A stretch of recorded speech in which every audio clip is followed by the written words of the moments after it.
Hey there, you're listening to You Still Going On About That with Rob Israel and Joseph K. You can find us anywhere you could download podcasts. You could also find us on Instagram, Twitter, and Facebook at YSGOAT. Thanks for listening. I'm Rob Israel. I'm Joseph K. You still going on about that? All right, Joseph. It is YSGOAT News. YSGOAT News. Yes. Almost live. We're recording this Wednesday, May 12th. It's 11:18 p.m. in Texas. It will be midnight soon. Therefore, this episode will be released very early morning on May 13th. Yes. We do a double shift here at YSGOAT. Oh, yeah. 2 days. 2 days. We work on the 12th and 13th. Yes. And I think working those 2 days, the fairest thing to do, especially if you're listening to this podcast, is to visit our Patreon. And, yeah. You know, become a goat. Science, people, for years, I've been trying to become a goat. And, you know, I don't know if the science is there yet. What do you think, Joseph? You think the science is there to become a goat? Nah, I had hoped it would be, but it is sadly not. We are not 100% there yet. It's going to require a lot of genetic research, billions of dollars of research if they're not doing it already, and probably a lot of plastic surgery and painful plastic surgery involved for you to become a goat. A lot of lifestyle changes. Yep. But we here at YSGOAT offer you a very easy solution on how to become a goat. Yes. Yeah. It's like $1 a month. Yeah, $1 a month. You become a goat. I mean, I can't say you will physically become a goat. I don't want to promise you that. I don't want to make a false claim that paying us $1 or more, up to you, to become a goat would give you the physical form of a goat. Like, I just don't want you to like join, then a month later you're like, you got your lawyers after us. I'm like, yeah, I am still standing on spindly pink legs when I could be marching magnificently across the tundra in my haunches and cloven hooves. That's what I would be saying, but you know, chewing on old leather shoes and this rusty can, and the only thing I ever got out of it was a severe case of lockjaw.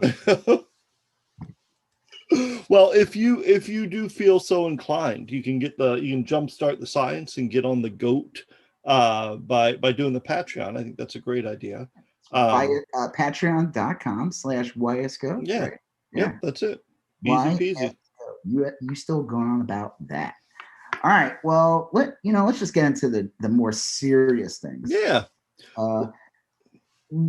Why don't you run through the topics we're going to talk about today? Well, we have a good mix. We're going to talk about some local issues first here in Texas, having to do with the coronavirus and a few other kind of local legislative things. And then we're going to talk about the big stories of the day. Liz Cheney getting taken down by the GOP. We're going to talk about the futility of these people thinking they're going to have a third party to challenge the Republicans. Sure. We're going to talk about the January 6th hearing, which happened today, and I was able to watch some of that this evening. It was really good.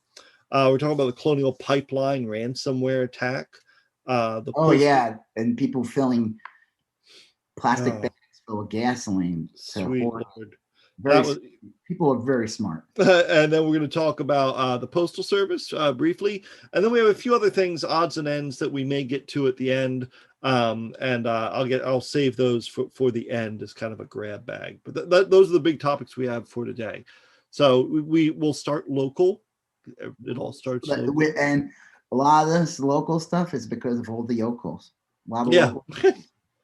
So what's going on locally? You've been in a bad mood for 72 hours now or so, you said. Well, there's just, I moved here and thinking, like, I've been living here now in Texas, like, it'll be 8 years this year. Wow. And which is crazy. And I saw like the state shifting. And lived here with Obama was president. Abbott's been pretty much the governor the majority of times. So starting a shift of politics with Beto's run, and like a shift, even though Trump still won Texas. Mm-hmm. it wasn't as big of a win with Biden. Right. Lately, I think we're just seeing like attempts at a weakened conservative party trying to do as many power grabs as possible. Yeah. And they're doing some really draconian bullshit on the state level. They know they're at threat. They know the state is changing. They're trying to come up with ways on how to prevent people from voting. Yeah. All the red states are trying to do that.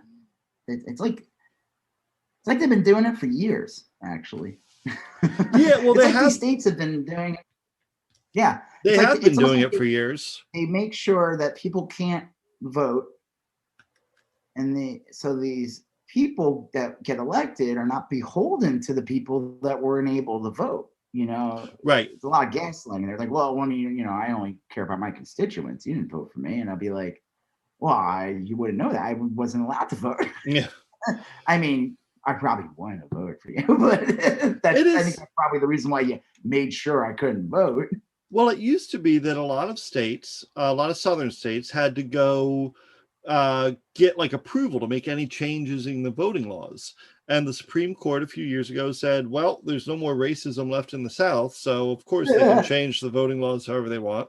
Yeah. And then almost immediately, all the southern states started trying to disenfranchise poor people, persons of color, and whatnot.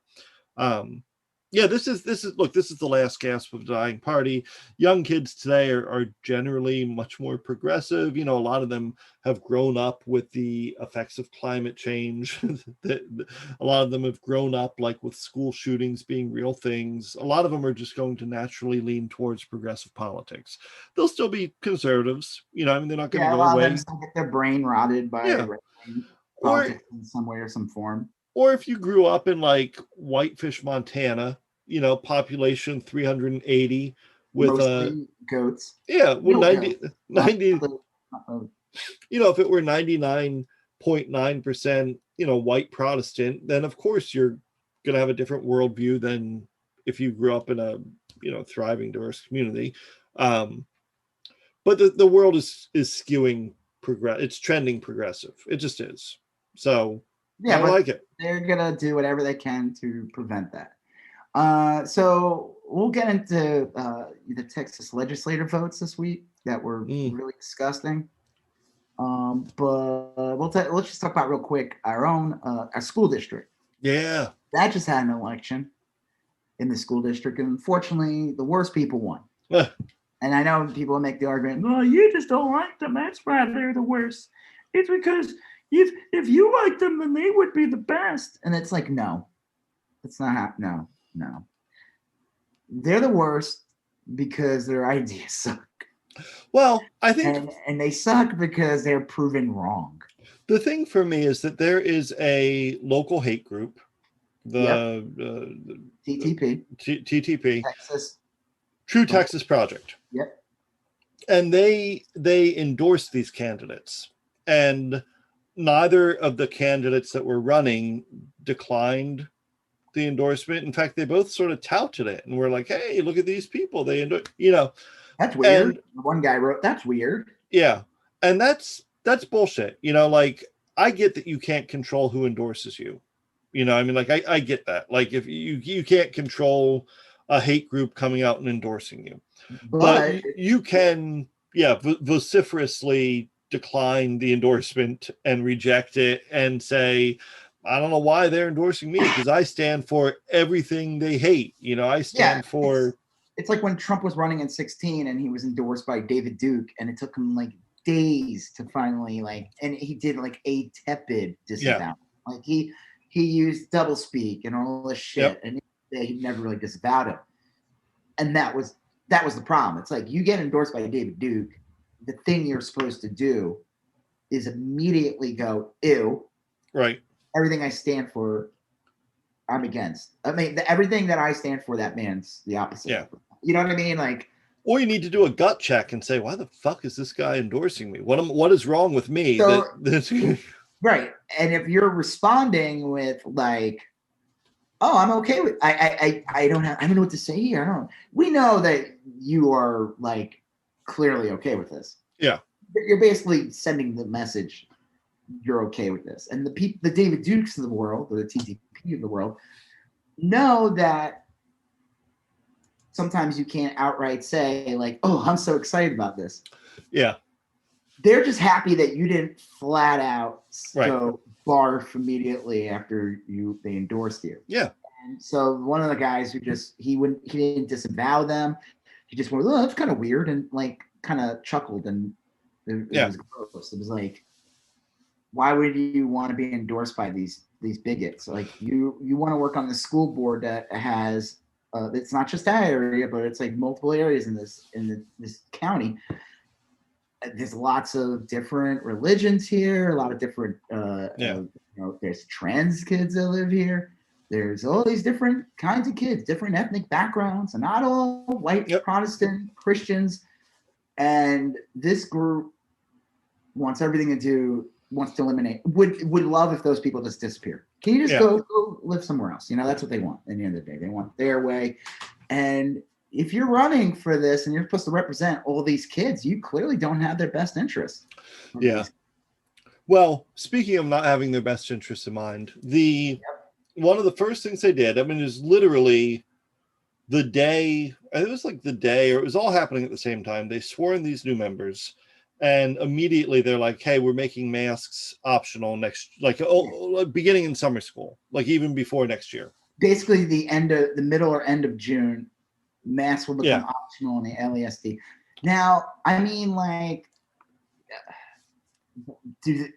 are vaccines available for all kids? No, and they're not even on the horizon really for kids under 12. I know 12 and 16 is on the horizon, and you could supposedly sign up already. Like, I think you had, but that doesn't really do anything help for us. Like, our kids are younger than that. Just like my son's literally will be a year shy of that. My problem was that they didn't have they couldn't provide any reasoning for their decision. Like they couldn't say, well, we wanted to see, a hospital utilization rate of under 15%, and we just hit 14%. So that's what triggered our decision. Or we wanted to see an infection rate of blank or a transmission rate of blank, and we beat death that. Rate's gone down. Yeah. Any measurable objective, anything objective that they could have pointed to and said, this is what we were waiting for. We hit it. That's why we're doing it. None of it. And in fact, like, the CDC still has masks recommended for schools, and Denton County Health, the local health board, still says, no, we recommend masks and social distancing and all that. So you wonder, like, what is driving this decision? I mean, like, schools are always griping about, like, we're evidence-based and we're science. And they're lying. They're not. There is absolutely, first of all, like I said, the smartest thing to do, the most logical thing to do would be to keep it's like, we're almost there, or it's like people are getting vaccinated and now they're starting to get kids, and then the ones for the smaller kids are down the pipeline, and it's like, we're almost there. We could get through this. We could start getting back to normal a little bit this year, and then with the vaccines and everything, maybe by next year, completely 100% normal, where we're not even thinking about this as anymore, really. And which the problem is they never were thinking about it. The logical thing would have been, because I feel like the vaccines for small kids will be ready by September. I really do believe that. That sounds right. I don't know, I do. I think it will be. I don't know if it'll be easy to get right away, but I think like you'll start seeing that they'll have that. Yeah. And the smartest thing for, especially if you want to keep kids safe and everything, is to like keep them masked up. Yeah. And you could say like, hey, we're not they were claiming like we're not a code orange or something anymore, which I don't even know where it's like, where are your numbers? Where are you getting these numbers? Like you said, hospital rates below 15%, or the rate of the rate here, it's at 10% or whatever. We feel like we get back to normal. It's like, you keep the mask mandate, and then you find out, okay, the kids could get vaccinated. You bring the vaccines to the school. so the kids can get vaccinated at the school. That would be the smartest thing to do, distribute it there. And then within a couple of weeks, it's like, hey, guess what? We don't have to wear masks because we're all vaccinated. Well, but they're not doing that. No, they want it both ways. And that's the other thing that pissed me off is that they say in all their communications, we're consulting with the public health department, we're following God. They say this over and over again, but they're not doing it. That's doublespeak. It's disingenuous. We literally listened to them. Yeah, the school board meeting. Listened to the meeting, and they had a guy on from, I guess, the Denton County Health. I think he was a doctor. He was a physician. Regardless, whatever his position was, and everything, he had the facts. Yeah. And they just completely ignored him. Yeah. They tried to be polite in their Southern way, Southern politeness, and they would, and then all they did was kiss each other's asses and pat themselves on the back because they all, I guess, everyone there claimed that at some point they volunteered at the motor speedway to distribute vaccines.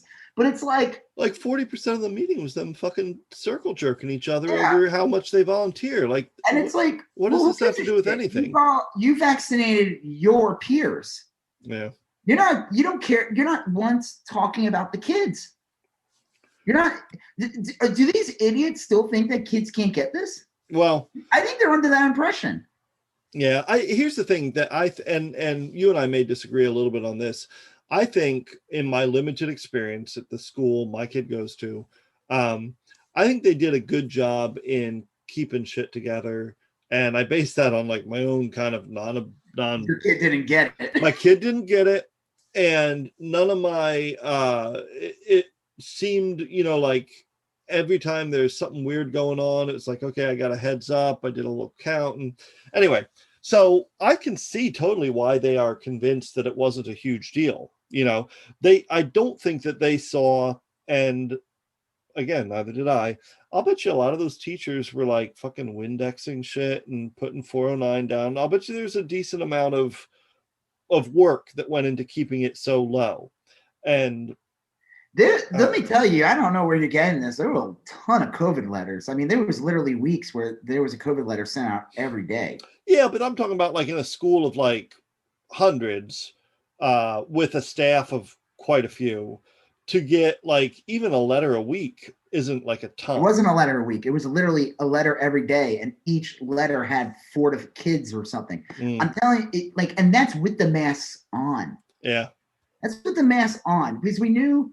You talked about this. You said there's some kids who can't keep their masks on and everything. We know those kids are probably the kids of parents that don't wear masks. Those are the chin diaper people that go into Target, immediately pull their diaper down, and have their little tip of their mouth point exposed.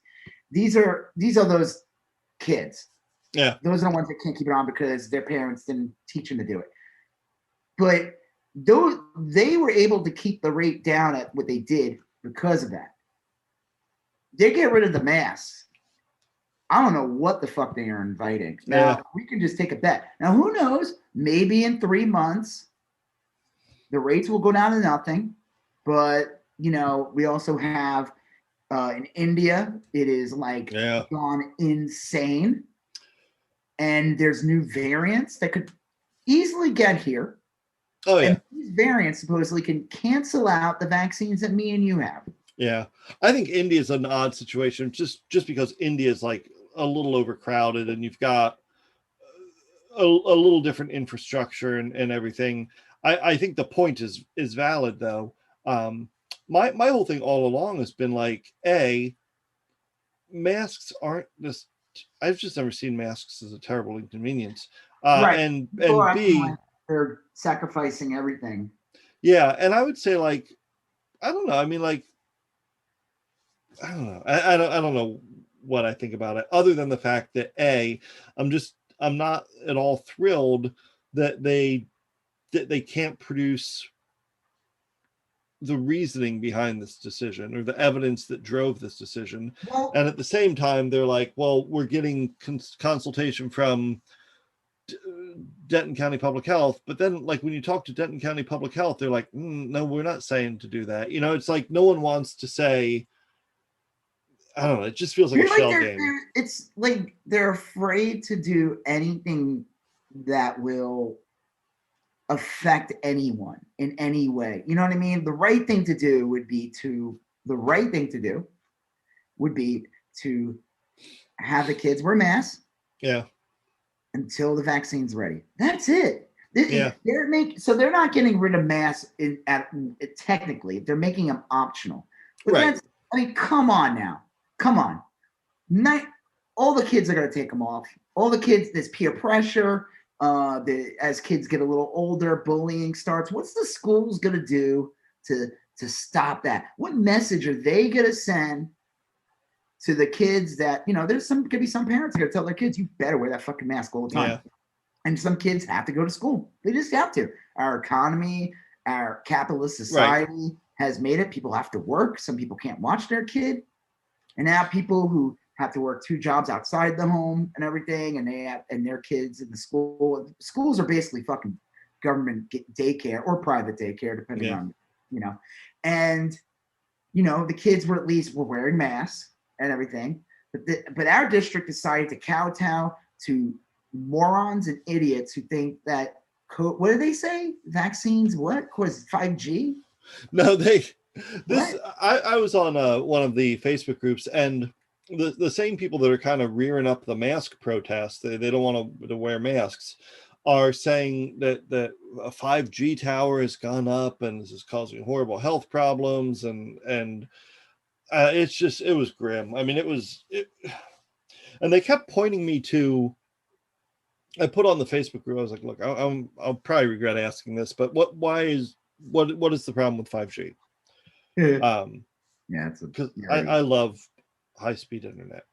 So what is the problem? What's the downside? And they keep go ahead. Well, they keep like pointing you to like these bizarre conspiracy theory websites as if that's like proof of anything, and they're like, this, you should do some research. Look at this. Do the research, man. But it's like someone's old fucking like, bizarre page that they've set up, and it has like poor formatting and half the in like Comic Sans, and I mean 90% of it is the same garbage John Burke Society would put out in like the 60s and 70s, and it's just reformatted a little bit and re-updated for modern times. Yeah. They regurgitate the same shit. They regurgitate the same crap about, like, do you ever listen to Dead Milkman? Yeah. You remember that one song about turning the owls gay? And then you hear like that song's from the 80s, right? They're making fun of like those people who like listen to right-wing conspiracies and stuff. And then you have Alex Jones talking about turning the frogs gay, and it's hysterical. And you realize it's the same bullshit, right-wing conspiracies that have just been repackaged. It's like QAnon's the same right-wing bullshit repackaged, the same blood libel bullshit that goes back to the Protocols of Zion. These people just repeat, and then they act like this is all new, and it's not. It's the same garbage. It feels like for so long the Republican Party has counted on dumb people. Preyed on their fears, preyed on their ignorance, preyed on their lack of critical thinking or whatever. Leaderships all over the world have been doing that since the creation of man. Yeah, but they've aggressively done that. That's been like their bread and butter. I mean, like they're not like, there's very few parts of the Republican Party platform that appeal to intellectualism or you know what I mean? Like it's all like this like bottom shit. And now they've kind of taken over the party, and I know we're not going to talk about her yet, but like you do have people like Liz Cheney that are like, wait a minute, we were doing evil just fine before you guys came. I still think she's part of that too. I think we'll get to that. I think the only difference is that she wanted to get rid of the orange guy. So like I said, our district decided to kowtow to the idiots that voted in the idiots. Like you said, they don't have a real valid reason for why making masks optional. It's just they were given a mandate to, they won, and their mandate they were given by the voters that put them in which was probably number one on the list. Was we will take off the mask off your precious little germ bags. So that we can have this become a big outbreak again. So here you go, buddies. Well, never mind that. Like my kid hasn't been sick, but for a day or two in the last year. My kid hasn't been sick since this stupid pandemic started because he wears a mask. When we go out, he wears a mask. We don't eat it in restaurants. I mean, we like the other day we sat somewhere and had like an icy for 3 minutes. Yeah. Mask was down when he ate the icy, but like we haven't been like doing crazy things. Right. We're not sitting in movie theaters. We're not sitting in long. We're not sitting in long time in places with that mask down and all this stuff. I'm trying to be as smart as possible about it. You know, we're vaccinated, but our son isn't. That's the problem. Our kids aren't vaccinated. The kids can still get it. And the kids can also catch it, spread it, help the virus mutate. It's almost like these people decided, like I made a joke, I posted in one of the groups. I said that these people, the people that work for the LSD now, it's like they're acting like they're in the pocket of big COVID-19. I saw that. Someone didn't get my joke. They're like, what are you talking about? Yeah, they're like, what's big COVID? I'm like, it's a joke. It's like as if they're being paid to basically. Right. I would say that the Republican Party in general is in the pocket of big COVID. Well, because they have exasperated this and they're going to continue to exasperate it. And they want to make it worse too, because they don't want Biden to succeed. You know, they want him, if they could say a year from now when they're, the election, like, look what happened. The virus is worse than ever, and they'd be like, that's weird that you say that. So I don't know. I don't think these people have best intentions. I think they're ideologues. And I don't think this data or whatever. I'm like curious, like, what number do they have that like, oh yeah, we're gonna be like, oh yeah, you gotta put on a mask now again? Like, what number do they like? What level does it have to get bad for them to be like? Yeah. Like one of the schools in our area actually shut down. Yeah. And they didn't even have as bad as the school, our school. Yeah. I don't know. For a week, and then they ended up shutting down longer because of the storm that happened. That's like an interesting point. Like if you were to, like, the county health department puts all these statistics out. I'm sure it wouldn't take much to plot that on a spreadsheet, and say, okay, well, we were at this number of deaths per day and this number of infections, and this is our hospital utilization rate. And it went down, and here we are now on this day, May 12th. I wonder if you track it over the next 3 months or the next month, if it starts. I just don't think we have like, I don't think we have good people in there. I think that like, these are the kind of people who some of them don't even believe it's real. Yeah. I don't know. They don't believe it's real, but they'll say like China virus, or they'll, you know what I mean? Like, you're not dealing with like rational people here. Well, they're in kind of a, I think they're in a win-win situation, because I could see they could make everyone, they could decline your right to wear a mask tomorrow, and over the next month or two, it could work out just fine, just by dumb luck. It could. You could have a weird mix of like, wow, kids, it could work out just fine. And in which case it'd be like, see, there is never anything to worry about ever. Right. And that's what they would say. That's what they would say. Of course. Or if they made everything opened up and didn't let anyone wear masks, and a couple kids got sick and one of them got seriously sick, the community would rally around that kid. They'd be like, look, now's not the time to talk about this kind of stuff. That's what would happen. That is exactly what would happen. Now would not be the time to talk about the thing that caused the problem, why that kid's sick. Right. We all want to get to the bottom of this. Now is not the time to talk about. It's like the gun violence thing. Yeah. Listen, now is not the time to talk about this after a mass shooting. How dare you try to exploit this precious mass shooting with your idea of like trying to prevent mass shootings? This is not the time to talk about that. Yeah. And here's the thing too, is that, and the Democrats are never good at this. The anti-mask people are fucking relentless, and they never stop. They never shut up about it. They're always freaking on it. And the people that support masks, the best we can muster every now and then is like, thanks for doing the minimum. Like, you know, like, thanks for doing the least. When you wore that mask and it covered the bottom of your lip, yeah. Thank you. You are a true patriot. Thank you so much. What's gonna get results? You know, the people that are literally in a parking lot with tinfoil on their heads yelling that masks are communism, or the people that are just sort of like, thanks for keeping the school system that I pay into open. Yeah, I mean, like, it just, of course it's going to be the mask people, you know. And now that they've made their decision, there's not going to be a concerted, consistent protest against it. There just isn't, you know, and so that's easy.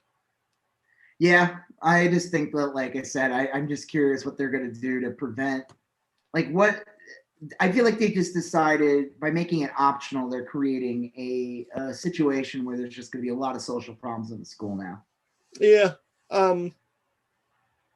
Yeah, I agree, but I think that's almost like a secondary issue. You know what I mean? Like, well, it's not a secondary issue because now you have a problem that you didn't have before.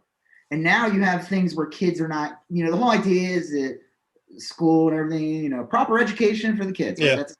That's supposedly the goal. And now you don't, because you now have increased bullying in the school, or you have bizarre social dynamics in the school that you didn't have before because you decided to make a dumb decision. When you could have just said, listen, we agree with you, we don't like masks, but we're going to wear them until the vaccines are ready for the kids. But the problem is you're dealing with people that are not going to vaccinate their kids. Yeah. So that's another argument to have. You tell me that you can't force me to get my kid vaccinated, you know, and it's like, and it becomes another thing. But yeah. I don't think this is secondary. I think they've created another problem by making mask wink wink optional. I wonder if they're going to, I mean, I doubt they will, but like temperature checks would have been good. And I don't know. It just, did they do that? Your kid attended, your kid ever get temperature checked? Oh yeah, all the time. Is it every day?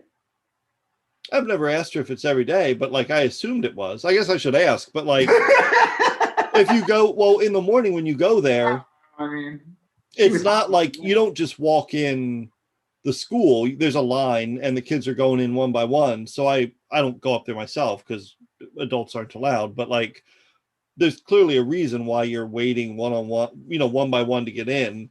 And it's so they can kiss and hug you.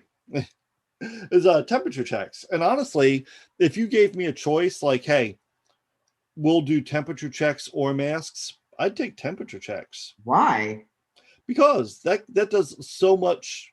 Like if a kid has a temperature, you don't let him in the building. The problem is the virus sits for weeks in the kids. Well, I'm not saying I'm not like a medical doctor or anything. I'm just saying, like, if you asked me off the top of my head, which of the two I'd prefer, I had to do one or the other. Temperature checks to me are bullshit. I think they're bullshit. No, I mean, listen, I agree they're good, but no, the masks are the thing. Because if a kid, let's say, shows up at the school and you have a bunch of kids not wearing masks, and the one kid in the school waiting on that line, whatever it is, right, to get and he's got 102 or she's got 102. Well, guess what? You just exposed every fucking kid to that kid while they were waiting. So no, you wear a mask. Yeah, but even like, and again, I mean, now we're getting besides the point because like, but that is the whole point. The mask. Well, my point is, look, these masks aren't like these magical instruments that prevent. I mean, like, especially with like a third grader. I'm reducing you to an anti-masker now. Nah, especially like a third grader, who is really diligent and who willingly and voluntarily wears a mask all day, and whose teacher prompts him or her to wear masks all day. I know they're going to slip their fingers under the look. It's all these things together make for good protection. But it's not like any one of them in particular. The masks were this magical thing. I know. Because if that was the case, this virus would go away. Now, I also could say, though, the reason why this virus has never gone away is because there's a large portion of our population that refuses to wear a mask and refuses to social distance and refuses to do any of the precautions. Some people don't have a choice because of what they do for a living. Yeah. And they have to suffer because of the idiots that refuse to do anything, like waiters, people that work in the service industry, people that work in retail, and their management or whatever tells them you can't kick out, mask holes out of your store. So I'm not saying that the masks were this thing, but they should remain on the kids until the vaccines are ready. Yeah. It's nonsense. Temperature checks are great because, like you said, if a kid has it, you can get that kid out of the school immediately. But that doesn't protect the kids from getting sick. Yeah. Those virus, that's the problem. That's been the number one problem with this virus. This is the one thing besides it being horrible, and the one thing I hate the most about it is the dormant period. I think people, if they got sick from it within a day or two, like the flu or a cold, you would see people react much differently to this virus. But because it sits in the body for 10 to 14 days, a week, 10 or 10, a week, 10, 14 days for it to actually happen. Or you're one of the lucky few that, like, I don't know, you don't get sick from it. So every day that a kid shows up to school with no mask on, right? Let's say you said they still do the temperature checks. Right? Every day they do the temperature checks. Yay! Jill, Bill, Phil, whatever goes there, has a bad temperature that day. Right. But they've been sitting in the classroom, all the other fucking kids doing all the fucking things. Now there's no COVID restrictions anymore. So we're back to normal. Everything's great. That kid's been fucking sharing gum with people and doing, whatever they do. Hickeys or whatever. Guess what? Every motherfucking kid now has COVID or will carry it and bring it home to their family, because that's been the biggest problem with this virus from the start. And like I said, if it just had a quicker reaction, I don't think we'd be in this situation right now. I think people would have taken it so much more seriously.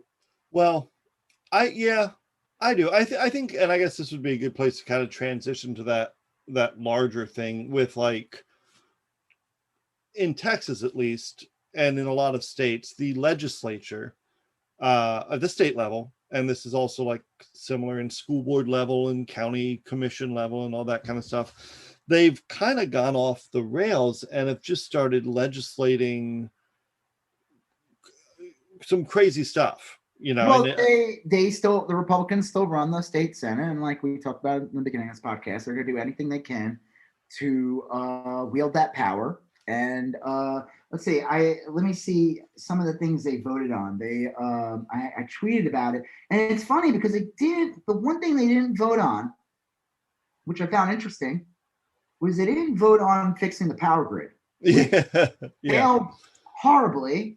Made a lot of people lose their homes, or massive damage, and some people died. A decent amount of people died from this. And it was all because of the failure of the Texas power grid, which exists the way it does to basically avoid. It's just a way for rich people to get richer. That's all it is. Well, and it avoids Washington having any control over Texas's energy. I mean, they can make that claim, but the other reality too is that they also don't have to pump out. I think, what is it, like 15% or something? Texas like 7%. It was something ridiculous. It is strange. All right, so what are some of these laws? I know the big one is he made Greg Abbott signed today or yesterday that you can now get to-go liquor year round. I mean, yay for winos. Yes. I mean, that's good. Hey, you're gonna definitely need to drink more of all this bullshit. So, Okay, what else? Well, they did a 6-week heartbeat bill, like to prevent basically outlaw abortions in the state of Texas. Oh yeah, that's great. These are the same people who said one of them was not Texas, but Ron Johnson, the senator from Wyoming. Is that where he's from? Ron Johnson, I thought he was Wisconsin. Oh yeah, he said that he I guess he wasn't vaccinated, which is weird. I thought all the senators were vaccinated. Yeah. And he said he doesn't know if he's going to be, and he said that it's his choice. And I find that interesting that he claims that that's his choice because it is his body. Yeah. His choice. Yeah. And I guess that doesn't apply. That only applies to the Ron Johnsons of the world. Yeah. The heartbeat bill now is literally so I guess when you get pregnant, you can literally detect the heartbeat supposedly like 8 weeks in or something. I thought it was I don't know. It's just something like that. It could be less than that. Yeah. But it's incredibly ghoulish because they know most women don't even know they're pregnant. Yeah, it takes a while. 4 to 5 weeks. Usually. Yeah. I mean, it usually starts. Again, I'm not a woman, so I don't know this. But you're not a womanologist? But I would say, like, I would imagine, like, if pop culture has taught me anything, that you miss your period and then you wonder, like, hey, could I be pregnant? And by then you're like 5-6 weeks in, you get the test, and then, unless you're like super quick about it, you're already past the date. Now, I thought the way women get pregnant is that they're a nurse at a hospital during wartime, and they see a dying soldier and they have sex with the dying soldier, and then 9 months later they have Robin Williams as their son. I don't understand. Where does the stork come in on that? Well, it was in this documentary I saw called World According to Garp. Oh, okay. Yes, that was a good one. Yeah. Well, you could say that what I just said is just about as smart as the idiots that voted on that. It's a duplicitous thing. It's disgusting. It's like, again, it's like abort. And I think the main goal of the heartbeat bill, I was talking to my wife about that. I said, and my in-laws, I said, the main goal of this heartbeat bill is that they know it could be proven unconstitutional. Yeah, they want to force of it is to have a lawsuit and eventually land on the desk of Amy Coney Barrett, who will vote down the Roe versus Wade. Yeah. And she'll do it in a way that says, like, look, this is merely a matter of states' rights. Right. The state of Texas has decided through elections that, I don't know. I mean, like, the Texas GOP, instead of doing anything to fix Texas failed power grid, decided to instead remove women's reproductive rights, make guns easier to get, reduce voting rights, define the cause of the Civil War, that one's attack plant-based meat, and attack trans kids. So basically, they made it that, like, this is another gross one. If you're a parent of a child that's trans, you try to do anything to resolve it or whatever it is, it'll be considered child abuse and you could go to jail. Yeah. That's a lot of these things are just ghoulish. I mean, like, they're all ghoulish. Everything about it is completely ghoulish. It's like, and it's all based on current Republican grievances. I'm surprised they didn't have a law put in that says you can't take the Mr. out of Potato Head. Well, it's just such a weird grab bag of hateful issues. Like the gun thing. Like, how do you have the heartbeat bill, right? Yeah. And you say, well, I'm doing this because I care about life. Well, and then follow up with, I think everyone should get a gun and walk around with it and do what they want. Yeah, I don't know. I do think, and we talked about this a little bit last week or whatever, that I hope what is happening is what happened in Virginia and Colorado, where the right wing loses an election and then gets all pissed off and goes further to the right and then becomes even less in power. You know what I mean? Like, I can't imagine, like, explaining like what the Republican Party has done for Texas in the last 2 years. What have they done? They've picked on trans kids. They've taken away women's healthcare rights, and they I mean, like, it's just not an appealing mix of Well, things. it's like when we talked about those idiots that got voted in LASD. One of the people that was running, you said you saw this on a thing. It was like Paramount Cares, whatever, which is an incredibly huge right wing. Disgusting. Some of the worst things I've seen on there. Yeah. And this one of the interviews with one of the candidates who, unfortunately won. They asked him all these questions, and they were literally everything that's on there. None of it had anything to do with education. None of it. They asked him, "What are you gonna do about trans kids in sports?" And he was like, "Oh, I'll make sure they can." Yeah. Oh, thanks, guy. It was weird. It was a lot of the questions are just like religious, like right-wing dog whistles. It was everything that was like basically what I read. Yeah. And none of it. And it's like one of them was like, should teachers be able to carry guns in school and stuff? I mean, it's really shouldn't. Teachers bizarre. I'll tell you, look, anybody who's ever went to high school, I went to high school. The fuck if I wanted my teachers armed, that would have been the worst. Oh, imagine a substitute teacher. You used to torture those people. Yeah. Pull out a gun. They're like, "This is my right." Fucking kill 6 kids. Yeah. I'm sure I had a substitute teacher I knew who definitely would totally do that in a second. Yeah. Although I can imagine, I wouldn't blame her. Yeah. Well, it is weird. All these legislatures have just gone so far to the right. It's hard to see where it goes. I mean, like, well, the Civil War thing is super gross. Yeah. Basically voting on that the Civil War was not based on slavery or racism, but on states' rights. Which is like, well, it's incorrect. That it was the states' rights to own people like farm equipment. Yeah. It's just basically what you're saying. Well, I don't know if you've ever seen that documentary Song of the South, but apparently they were very happy. They're very happy. Bluebirds singing on shoulders everywhere. Three squares and a cot, well, I don't know. It is tough to see where it goes. That woman who runs the TTP thing posted that. I guess she attended it and she brought. At first I thought she was a school teacher, and I was like, ugh! Oh no, she is homeschool teacher. Yes. Yeah. I thought it was really funny. One of the people in that group posted something like, "I am teaching."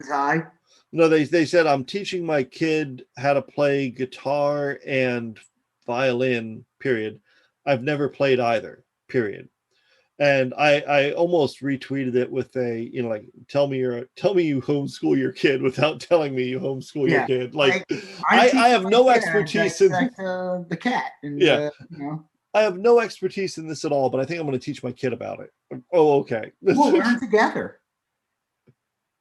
Yeah, we'll do our research. So this lady wrote basically all that. She's like, and I was teaching them that it's wasn't about slavery, but about state rights. And I'm like, you fucking dumb Karen. Like, and it's like, well, one, why are you voting on that? That's weird.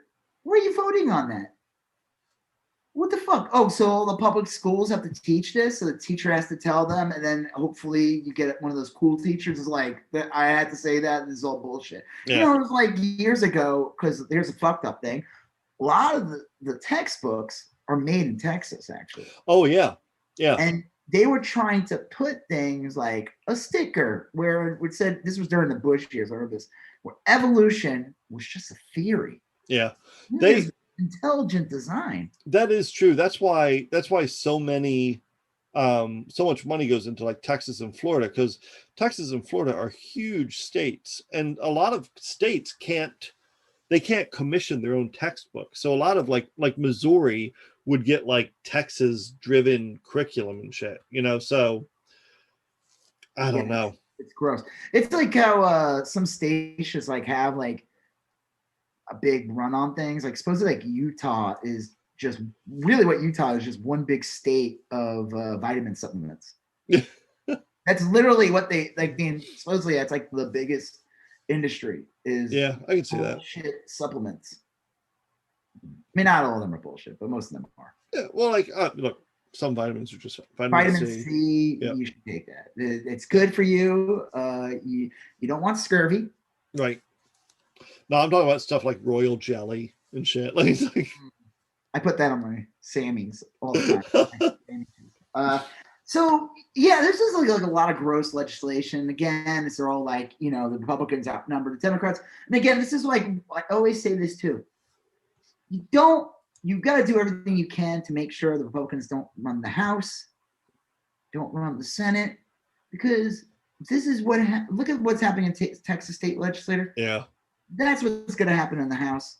We know if the Republicans get the House, which unfortunately it could happen because of like the gerrymandering and being that some states lost some seats and some seats were gained in other states because of the fucking census, probably corrupted by the Trump administration, which we know they did. We know they did.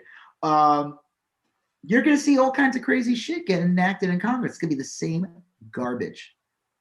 All that stuff in Texas, it's a preview of like 2023 if the Republicans take the House. They will try. I mean, you would hope that there's a Democratic Senate and we still have a Democratic president, none of this shit. But it shows you it's a waste of fucking time and nothing gets done. And the Texas power grid doesn't get fixed. Right. Yeah. Well, it's like they're avoiding, it's like the idiots who in the LASD meeting who try to avoid the problem by talking about their time volunteering at the race. I don't know why that pissed me off so much, but it did. Because they were just like kissing each other's asses, and it almost makes them like, hey, no, I care. Yeah. I worked. Well, I volunteered at the raceway. This kind of thing is being played out too, writ large, on the national stage because Liz Cheney got the boot from her leadership position today. Are you saying the new AOC? Yeah, right. Liz Cheney has joined the squad. It's true. I heard Liz Cheney, super progressive and member, actually the manager of Antifa. Yeah. Has been found as Liz Cheney. Well, it's weird. Like Liz Cheney was the number 3 person in the GOP in the House. She was like some sort of like leadership position, And she has the name and everything. Yeah. And she has the connections. Her dad still has a lot of people that didn't go hunting with him that are around, so want to go on a hunting trip with old Dick. Yeah. So my son's birthday. Your son's birthday was last week. My other son. So she was a powerful person, but she has taken on a pretty anti-Trump stance repeatedly. And the only thing, here's a fact about Liz Cheney. Yeah. He voted more times in line with Trump than Jim Jordan and Matt Gaetz, who are the biggest. They both have one of Donald Trump's balls in their mouth. They said it was weird. They said like Liz Cheney supported Trump with her votes more than like most anyone else. Yeah. And she was just after I guess when the whole big lie was continuing, I think she was already kind of like saying like before January 6th, I think she acknowledged it. Biden won. So that was game over for her already. She met with like a whole bunch of people on like in late December, and they put out a editorial. She got behind that ahead of January 6th.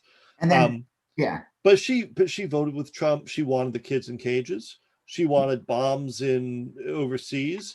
She wanted to fuck over Whoville on Christmas Eve. Anything. I think you're making that last one up. No, she was. That poor dog. Her heart was 2 sizes too small. So this is a weird one because I'm not going to give Liz Cheney any. Liz Cheney's horrible. Well, January 6th, she spoke out, and she was one of the people in the Republican Party Yeah. that basically was the most outspoken in basically impeaching Trump. Yeah. Second time. She voted to impeach. I think the House, I think 7 was it? There was I want to say 7 9, Republicans but in the House, I think, that voted in the Congress to impeach Trump. Yeah. And I think in the Senate, did any of them vote to impeach Trump? I think Romney did. Romney, and then did any? I think there was one other. I do too. I think it was I don't think even that Ghoul in Maine did. I don't think she did. Yeah. But yeah, she's been outspoken about it. And she's been outspoken about the attack on the Capitol, and said it's disgusting, and people need, and that if she's basically saying if the party continues with him, it's it doesn't even make any sense. So it's I made this comparison. So again, I hated the Bushes and think they're horrible. Yeah. And I think the whole thing's actually really funny, but I also think it's actually really scary too, because she comes from a political dynasty. Yes. And a political stalwart in the Republican Party. The Cheneys, they go back years. They go back to Nixon, Reagan, and all that stuff. Bush, first Bush, and all that stuff.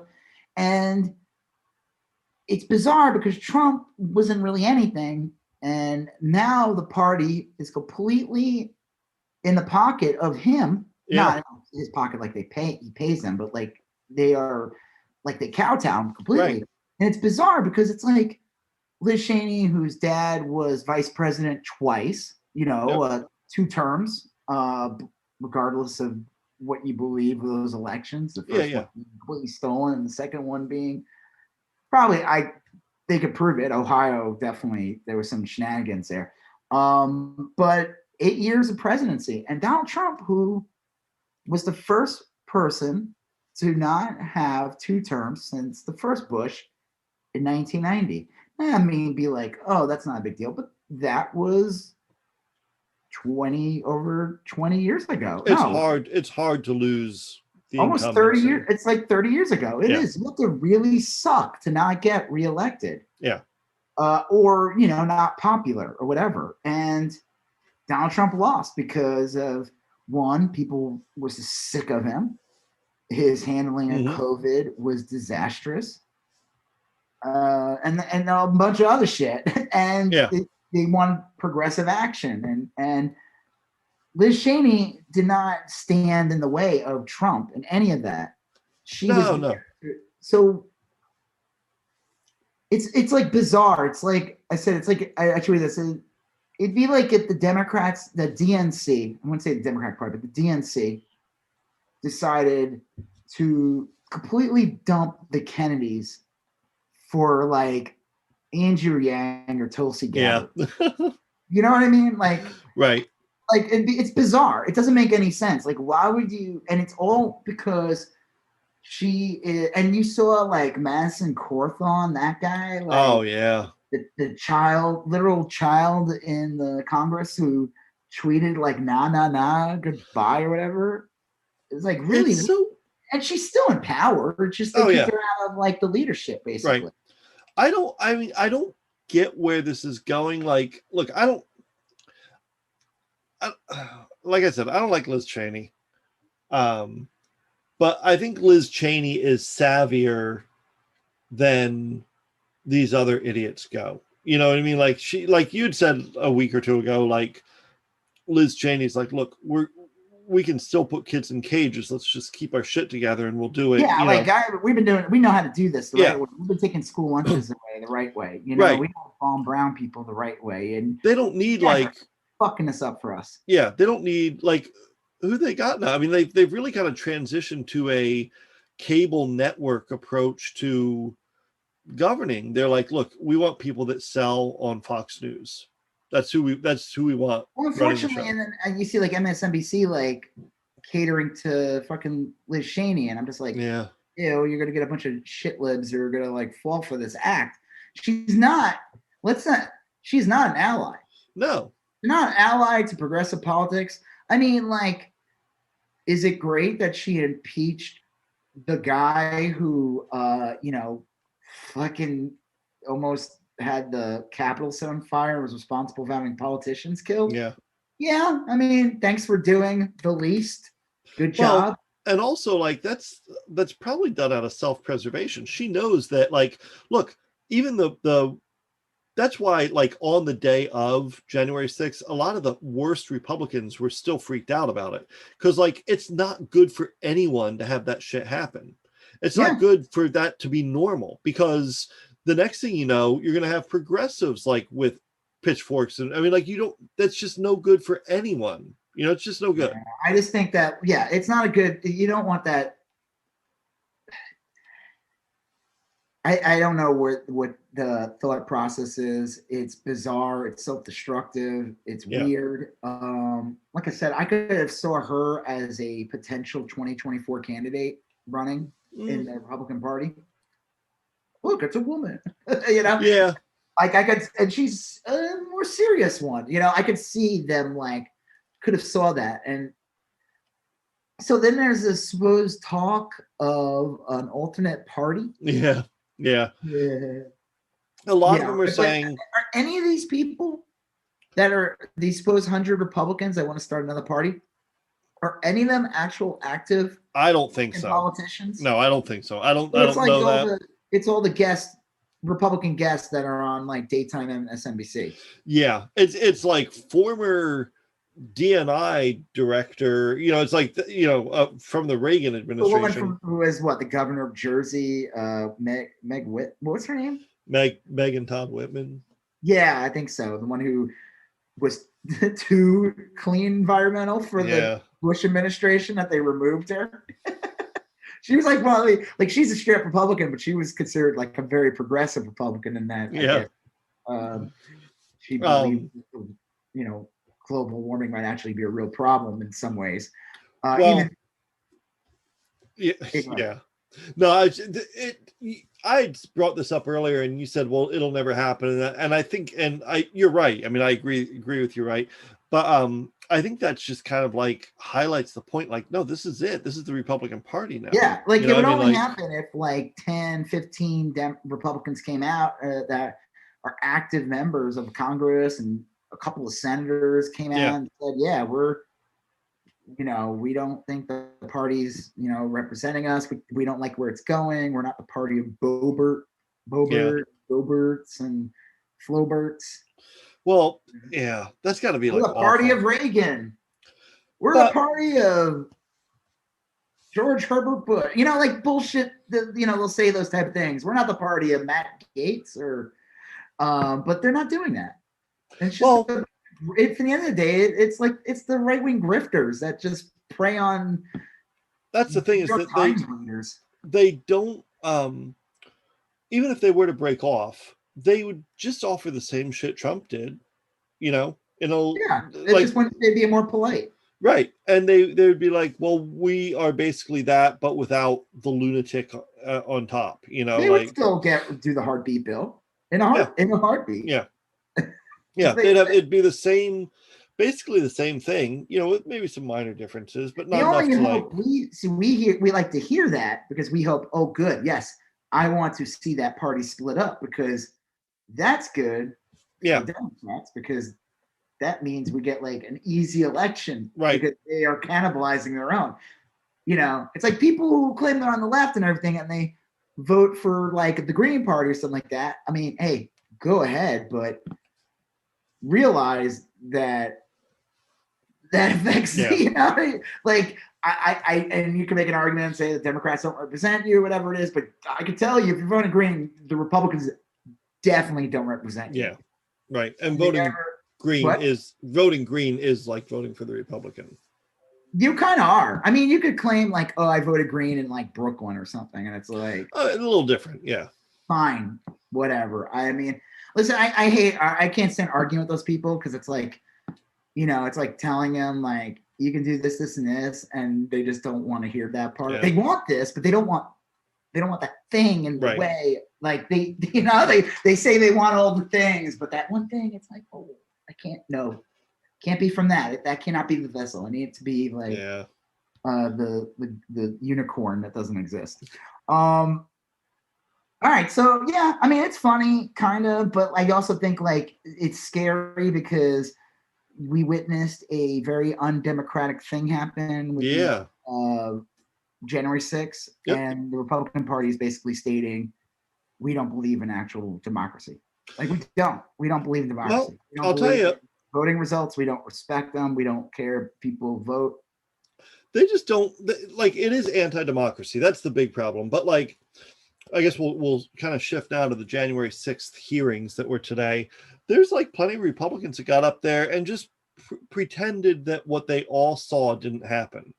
There's Where one was guy, Antifa? yeah, one guy was like, look, if you watch that videotape today, it would look like a tour, just a standard tour going through the Yeah, thing. okay. I'll tell you, I watched that new footage from CNN from That that. was disgusting. I It had a hard was, time watching that. I had a hard time watching it, and CNN kept playing it, and I was like, good, like, make it stop. This is horrible. This guy's like, Well, the problem is with CNN playing it is that you're the one that's going to see it, yeah, not the people who need to see it. People right. that need to see it will never see it, and if they do, they won't believe it. So it doesn't even Yeah. matter. I don't know. Look, the January 6th hearing was frustrating. The Democrats came out and were asking like real substantial questions. I saw AOC speak, and she's like, look, this is the timeline. And she's like laying it out like an attorney or something. And she's like, there's hours here that are unaccounted. What were you doing during these hours? And there's a guy from Maryland that was like, what? This is 92 minutes. What? There's only like several explanations. Either Trump didn't authorize it, or Trump authorized it and you delayed the Oh, decision. yeah, the guy Green, is that his name? I forget his name, but I think he's from Maryland. His name Miller? I thought he had a kind of a I don't remember. Okay. I thought he had a different name. But anyway, like it was tough. The whole thing was tough. And the Republicans would just get up there and say, like, this was a peaceful demonstration. There may have been a few Antifa agitators, but that's just disgusting. yeah. So tolerated. They should be like shat out of the room. Yeah. Something like they shouldn't be. That kind of nonsense is why nothing will ever get fixed. Is because assholes like that can say that, and like there's no repercussions for it. Well, I know there's rules and all that, but like the chairperson really should have said, like, we're going to watch this video of Trump supporters trying to murder a cop, and then we'll talk about it afterwards. And they should have played that CNN video tonight was like 8 fucking minutes long. Yeah, it's brutal. It was like watching four guys. They steal his equipment and everything. Yeah. But you said those guys are fucked, right? Oh yeah, they're in jail. They've been in jail for a while. They ain't getting out, and they keep submitting this. One of the attorneys kept submitting things that says like he'd go and find his client like with 2 black eyes and stuff. I mean, like apparently the guards are just send like these fucking people to an island. Like, let Trump live there with them. Like, send them a fucking get an island that could hold a couple thousand people and just send them there. I'm like, I know that sounds a little extreme, but these are crazy people. Well, look, there's like imagine doing all that for Trump. Yeah. Well, here's the thing. I kind of like categorize these people, like those people, the 4 people that attacked that guy, Fanone, I think his name is Officer Fanone. They should go to jail or prison forever. They're done. They've lost their right to play with others. And then there are a bunch of people that tore into the Capitol and vandalized it, and they should go away for a long time. They're terrible people. They should lose their right to vote. They'll never get to vote again as felons. They're going to have to move back to those bullshit states that take away felons' votes and stuff. They should go to prison for a long, long time. And then there probably are people that booked a ticket, went there, never breached the Capitol, got shooken up, went home, and are like, that was wrong. And I think maybe those people just get probation. I don't know. Those people have to lose a finger. Yeah. Or have like a swastika carved into their forehead. They have to pay in some way. I don't think that maybe they don't serve jail time, but they got to pay in some way. Right. Sorry. Like you all got to know what you're dealing with. Like MAGA carved into their forehead. Right. Yeah. Like in Glorious Bastards. Yeah. Maybe it doesn't have to be as deep as the one in the end.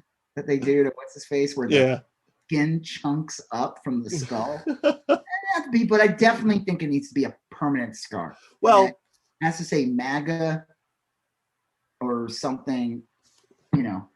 I think, look, I guess they have like 400 people have been arrested. I think they keep arresting people every day from this. Left and right. They've been arresting people for a very long time. That guy from the show. Yep. Remember that? I would say that singer. Oh, yeah. That guy who tried talking about like attacking trans kids in our neighborhood. That guy probably needs to get arrested. Well, they're going to keep arresting people, and they should. And you can even separate them into two broad categories. There's a group that has apologized, and there's a group that has doubled down. And the double down group, they should like launch them into space. I wouldn't trust the apology people. Look, at least, I wouldn't either. However, that's why I'm going for the carved in the forehead. Yeah. Like, I think that's fair. Okay, thanks for apologizing. Do I have to go to jail? No, but come here. I just got to do something here. Yeah. Well, and they'll be like, ow. And I'll be like, this was the deal. There is one. Remember the woman who she was from around here, and she took a private jet to the. Yeah, that lady. The fucking real estate lady. Real estate lady. Right-wing radio host. So, yeah. So, she's still around. She's not in custody. She bailed out or whatever. Or what was that other woman? Chutter or Cuddy? Yeah, Chutter. Cow Chud. He was from some other city. Anyway, this woman's still around. She's still like today. She's tweeting like white power stuff. You know, she was posting pictures of her with smashed in windows at the Capitol and smiling. Well, that was the day of. I'm talking about like 4 months later, having been through many status hearings and whatever. She's still like tweeting. What do you think she learned? No. Get the fuck out of here. Anyone that thinks any of these people that went to this thing or learned their lesson are so fucking naive that those people should never have any. Those are the type of people that should never be in power, in political power, because you have no judgment skills. If you think that a person like that has shown any kind of like amends for what she did, or she'd do it again in a second. Yeah. Well, I would say that that's what they need. They just need to keep making arrests and keep prosecuting. We can have like a congressional but all that's bullshit. Like nothing's going to come of it. You know, I mean, like just theater, because then you get a douchebag Republican will come up and be like, I don't see anything. Right. It just looks like people waving flags. Yeah. So just keep. What about the Camp Auschwitz shirt? Oh, that's an Antifa member, of course. Right. What about this? And you know what? I'm even to the point where, like, sure, if you want to call the people wearing Trump shirts secret Antifa member, yeah, call them whatever you want. They're still going to prison. You know. It makes no. Yeah. If you want to say that that guy with. Well, I don't want that, because then they could use that for like when there was a true grievance and they claim someone. And I know what you're saying. I got you. I mean, like ultimately, like. Well, it's like the same thing. It's like when Trump would try to say like COVID-19 was the China virus. Yeah. But there was no virus. But there's no virus. So, or, okay, we called the China virus. What are you going to do about it? You know what I mean? It's like that argument. Like, all right, fine. We'll go ahead and we'll call it your racist fucking dog whistle is now that. Do you have a plan? Oh, right. I didn't think you were going to go along with that. Oops. I think you're going to find my racism so toxic and disgusting that you would just be so turned off that you would just go off and do something else. I really didn't think you'd be like, oh. Yeah, but no, I agree. Like you, it would be ultimately self-defeating. But yeah, if you want to say like you've captured the leader of Antifa disguised in a Trump shirt and you want to throw him in prison, all right. Yeah, fuck, call that lady from Fresno an Antifa member. Lock that. Yeah. Fucking shut up. So I'm just gonna read the time according to the DoD timeline. Yeah. 5 insurrection movement toward Capitol. 126 USCP orders evac. 1:34 to 3:19 p.m. calls for DC Mayor Pelosi Schumer to Army Sec for help. No change. National Guard Commander Major General Walker didn't get approval until 5:08 p.m. So what happened between 3:19 and 5:08 p.m. on January 6th? 4:08 p.m. Pence makes an urgent call. He told the Secretary of Defense to clear the Capitol at 4:32, hours after the siege began, but minutes before Pence called. The Secretary of Defense gave verbal authorization to send National Guard to the Capitol. But even after 4:32 p.m., verbal authorization, Major General Walker testified he wasn't notified of authorization to send National Guard until 5:08 p.m. Capitol complex wasn't secure until 8 p.m. The answers Trump's acting Secretary of Defense gave for delays, not sufficient at all. Big questions here. Yeah. Problem is that you lose, as much as we like AOC, there's a portion of the country that just hates her because they're told to. And they're just going to ignore all these valid points that she just brought up. Yeah. It's a problem. It's like you cannot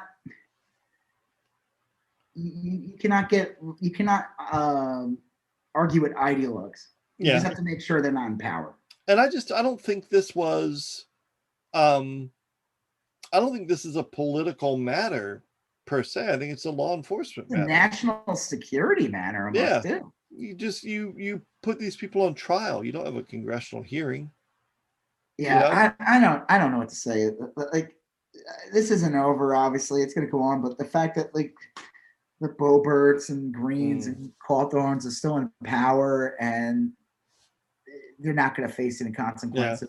Where, like, the fact that Boebert wasn't like questioned, like, hey, when you tweeted these things at this time period, like, right. What was that about? I'm sure she has been. Who knows? But like.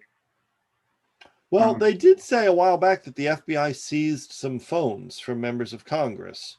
Now, that might have been them looking for Matt Gates's personal calls. Oh, did you see that thing about Matt Gaetz? So that tweet didn't age well. Right. I tweeted Matt Gaetz is all about those young tweets or something. Yeah. Well, the Republican from Matt Gaetz tweeted that about the other Republican that badmouths Trump, Adam Weisinger or something. Yeah. And Gaetz retweeted it and said this tweet didn't age well, and that guy Adam whatever tweeted back and said, if I were you, I wouldn't comment like on age or something like that. Like. Yeah, that was it. It was like, wow, you really stepped on it there. Yeah. My tweet didn't age well. Well, yeah. Well, okay. So the other, I guess this is like the other big thing that's happening in the news was the Colonial Pipeline. This is recent. I guess there was a what they call it? Something. It's a ransomware. Now, this actually happened to me, I don't know, like 10 years ago. I had a old laptop that I hardly ever used. I'd like drag it when I traveled. I'd use it, and it was just kind of like a piece of junk laptop, just strictly for word processing and internet browsing. That's all I could use it for, basically. And I was on some website. Oh, this is back when I was like downloading MP3s and stuff. Like I guess it was longer than 10 years ago. But I'd download MP3s. So I'd go on some pretty shady sites to download some like tasty cuts from a new album or something. And anyway, everything sounds weird. Anyway, I got a ransomware thing, and basically it locked my computer, and a timer started going down that said, if you don't pay X amount of dollars, then we're going to take everything on this computer and mail it to everyone on your email list or whatever, and you're going to be fucked, and I was like, oh, I've never heard of this thing. So I Googled it on another computer, and it's a thing. They basically take over your computer. I heard it happens a lot with PCs more than Macs. Yeah, I would imagine that too. And from what I understand, it's mostly, now back then it might have been based on MP3s, but it's usually like if you're searching porn and and like they catch you on like a porn site, they will activate your camera and take like a picture of you like as you're viewing porn. Basically. And Right. So now this happened to be a burner computer of mine, and like there's nothing a on burner it. computer. That already sounds so shady. I have a burner computer. Well, I had like no. I was like, I look, don't you take could that one to Best Buy. if all you, yeah. That one's I just burn that one. if I was like, look, if you took everything on this computer and emailed it to everyone I know, all they would learn is that I have exceptional taste in music. You know, and maybe they too could get into Neutral Milk Hotel. Like all they will learn is how cool and indie I am. Yes. And you wouldn't want to do that, would you? Right. I was like, oh, please don't expose everyone I know to my eclectic music taste. Yeah. So I basically ignored it, and the computer froze up or whatever, and then I wound up tossing the computer. I didn't care one way or the other about it, but I learned a valuable lesson. So that's the thing, and that's basically in a nutshell what happened to this huge fucking oil company. Well, years ago in my last company I worked at, that happened, and we had files and everything that were completely corrupted in a lot of the server, and they had and it was all because the owner of the company opened up a wrong email. And is that what he said? He opened up. I mean, who knows if that was it? But it ended up affecting. All of a sudden, we had these like files, and it would say like MIME or MIM on it. Oh, like, yeah, what the fuck is this? And everything, and it was like basically ransomware. And yeah, it was bullshit. It's for a company, like that would be devastating for a company. It was bad. I mean, they were able to recover most of it, but it was pretty bad for a couple of weeks. Yeah. I mean, that can fuck with all sorts of shit. Never mind, like the sensitive information that's on there, and so. But a pipeline? Fuck. Yeah. So this pipeline basically got locked out of its computer system, and it wasn't able to operate. I mean, there's a little more nuance to it than that, but that's it in a nutshell. It's like the southeast of this country. Yeah, but it goes up Texas to South Carolina, I think. Yeah, it goes from Texas up to, I thought it was North Carolina or Virginia. It may technically extend only to South Carolina, but some of the mid-Atlantic states depend on this for their gasoline. Yeah, and so the gasoline was still there. It wasn't like a gas shortage, but it was like there were people filling the plastic bags you get in the stores. Yeah. They were filling them up with gasoline. I saw one guy, a video of somebody filling up like one of those like Tupperware crates, like one of those big storage crates with gasoline. I will say probably not a good idea, but a little bit more smarter than the plastic Target bag. Yeah. I'll give that person a little bit more. It's still, I don't recommend doing that. Right. I think people did not see that episode of Always Sunny in Philadelphia where they, remember that? They buy it when it was cheap so that they could sell it later, and they had the barrels of gasoline, and Charlie was the wild card and jumped out in there. There were people that did that when I lived in Massachusetts. There was a big story about someone living out in some like classically Massachusetts city name like Quisigamond or something, and some dude bought a tanker truck, like a legit tanker truck, filled it up with gas, and then bought it when gas was cheap and sold it when gas was expensive, like the farmers and shit out there, and he made out fine. It was like a good plan. So anyway, people lost their shit. Now, I lived in Florida for a long time, and we'd have hurricanes come in, and we'd have gas shortages all the time. Like this happens to this day. And so anyone living in Florida probably has a garage full of fuel tanks and random shit that they can get ready for. But it was, and I think, honestly, I could be wrong on this. I think that company's owned by the Koch brothers. It's Coke. Yes, I'm sorry, the Koch brothers. The big flame Koch brothers. Yeah, I think the remaining Koch. I think that was those sites you were visiting that caused your ransomware on your burner computer. It literally was. I mean, it was like I don't know, it was just such a screwy thing, like it just was coincidental that like I had no problem with any of this stuff going anywhere. Like you said, it's like, hey guys, we're okay, we're fixing this. This is not really a shortage. Yeah. But then you get jackasses who do dumb shit like fill plastic bags full of gas, which, man, did anyone ignite in flames? It's only not that I saw, but this is a new story. This is like, yeah, true. We have tomorrow. Like a couple of years ago, we faced a gas shortage here. I think this was before you moved here. It was. Okay. There was a bad hurricane that hit the Gulf and Houston. Houston was flooded. And Houston is a big area for I guess, a lot of gas production, whatever. And there was a shortage for like a week, and it was.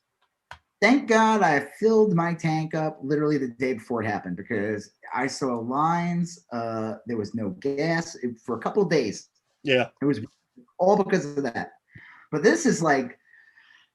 This is an effect too. Gas prices are going up. They already were going up. Of course, the right wing's losing their shit on that. They're like, look, when Trump was president. It's like, yeah, gas was super low last year, like really low. Like it got to like $1. Yeah, because there's no demand. Because no one was using it. Yeah. Because of COVID restrictions and everything being shut down and people working at home. No one was, like, it was awesome. I remember getting gas and being like, what? Like I remember gas towards the end of the Obama years. Gas got down to like $1.58. And I remember all these guys who like push right-wing conspiracy, like, no, see, this is bad. And I'm like, what? Because it's under Obama that it's $1.58. Yeah. Bush was president. It was like almost $5 in most of the country. Because after Katrina, it never went down. It kept them going up. We were like, oh my God. And that's another reason why Musk got so much attention at the time. Because it was like, he's going to save us. Right.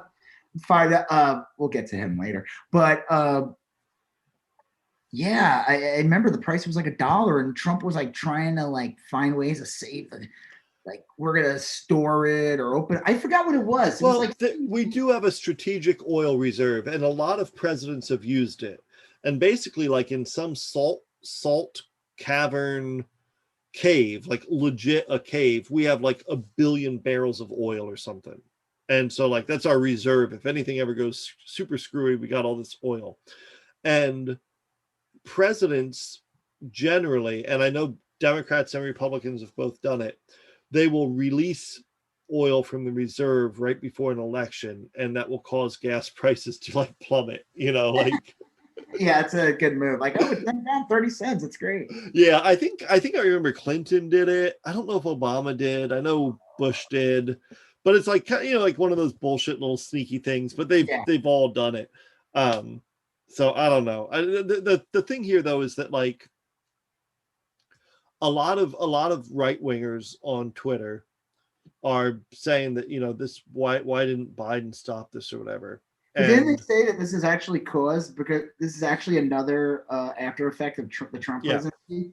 That this was a Russian spy company, Russian attack. What they call dark side, not the cool kind that shoots the omega beams and wants to know the anti question. Not that. This is like that shitty dark side that gets defeated by the dude with an axe and that dumb Zack Snyder 7-hour cut. Well, it's a Russian outfit, so clearly that Trump's probably involved in it some way. And also, it's like, look, this is a private company doing private business. What the fuck do you want America? Like, do you want my tax dollars, like, providing free security to this private company? Like, no, just hire a 15-year-old like the rest of America and tell the 15-year-old, do your computer shit and get me malwared or whatever. Get fucking Norton antivirus. That's what you do. Get off your Doge teat for a minute. You're fucking buying a Roblox hat for 10 grand, whatever you do, you stupid kids. Exactly. Save the pipeline. Yeah. Fucking hit pause on Minesweeper and let your nephew get in the computer system and figure out how to like take care of shit. This is stuff people do every day. Why can't a goddamn billion-dollar oil company figure out how not to surf porn on their lunch break and malware their stuff? By dockside. In Russia, we have dockside. Seriously. We all sound like Borat, too. fucking Googling like Russian P tapes at their lunch break, and the next thing you know, the whole. So yeah, it's a screwy thing. I think this is like, I don't know. I do. It is like frustrating to have shit like this happen, and because it distracts from like the bigger game. This is just like such a small little hiccup, but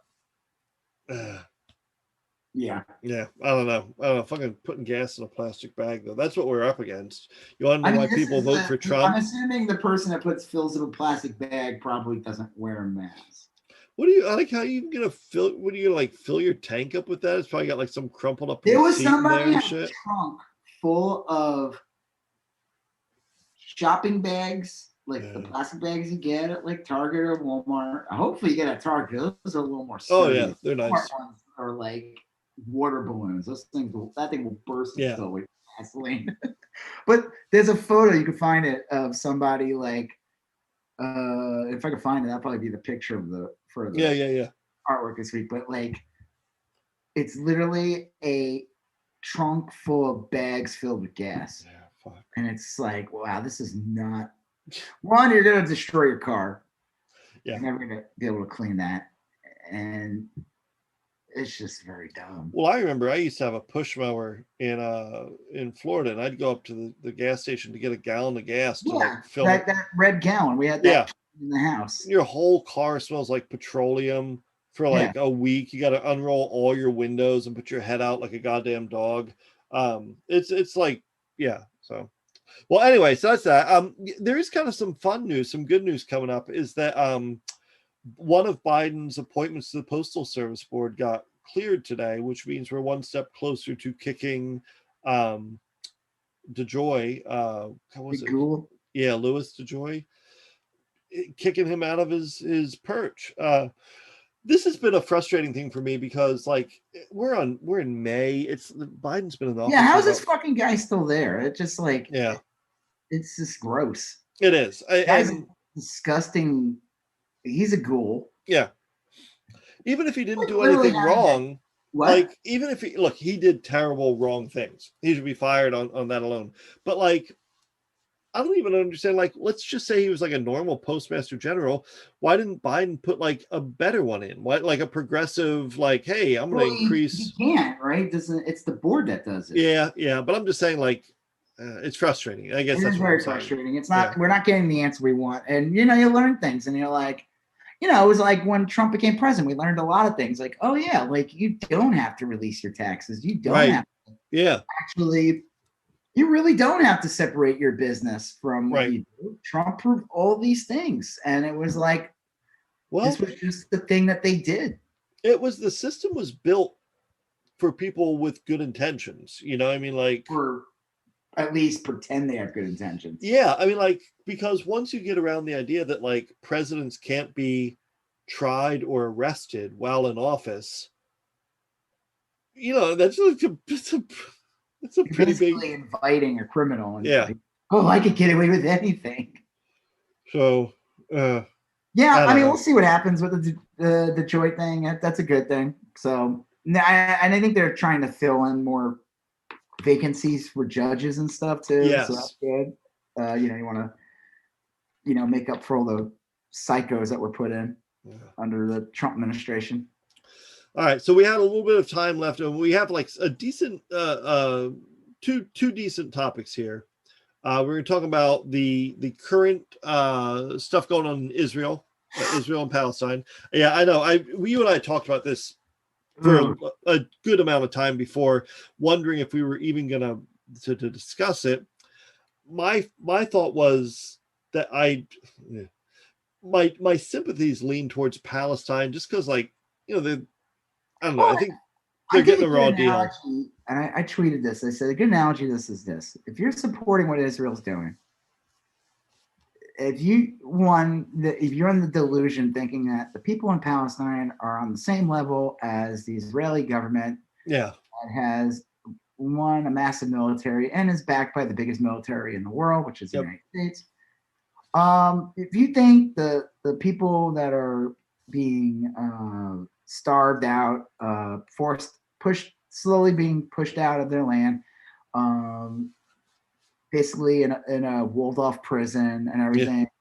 If you think these people are a threat to an all powerful army, then you probably also thought that like the George Floyd protesters last year were a real problem.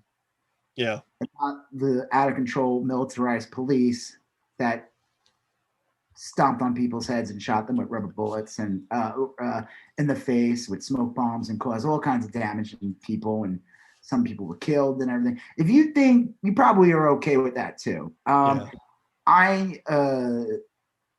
It's a tough thing to talk about for me because I feel like I get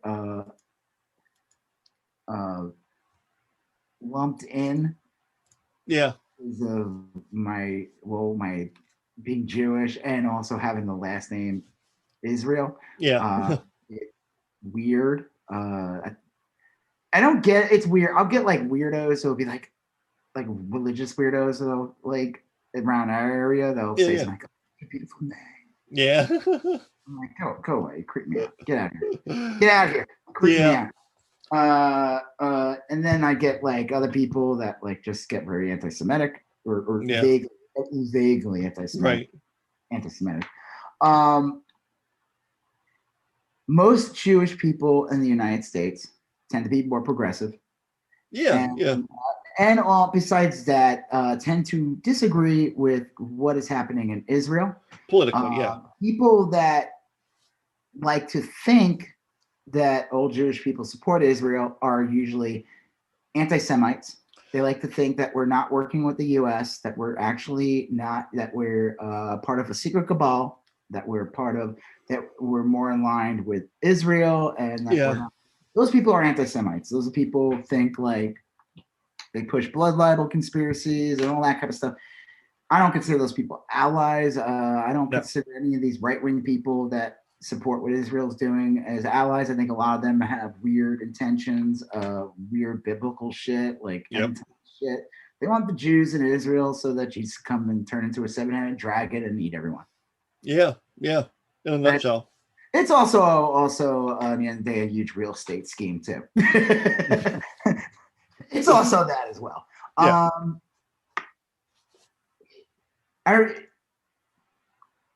The United States will always back Israel, regardless of who the president is. It's always like a shock.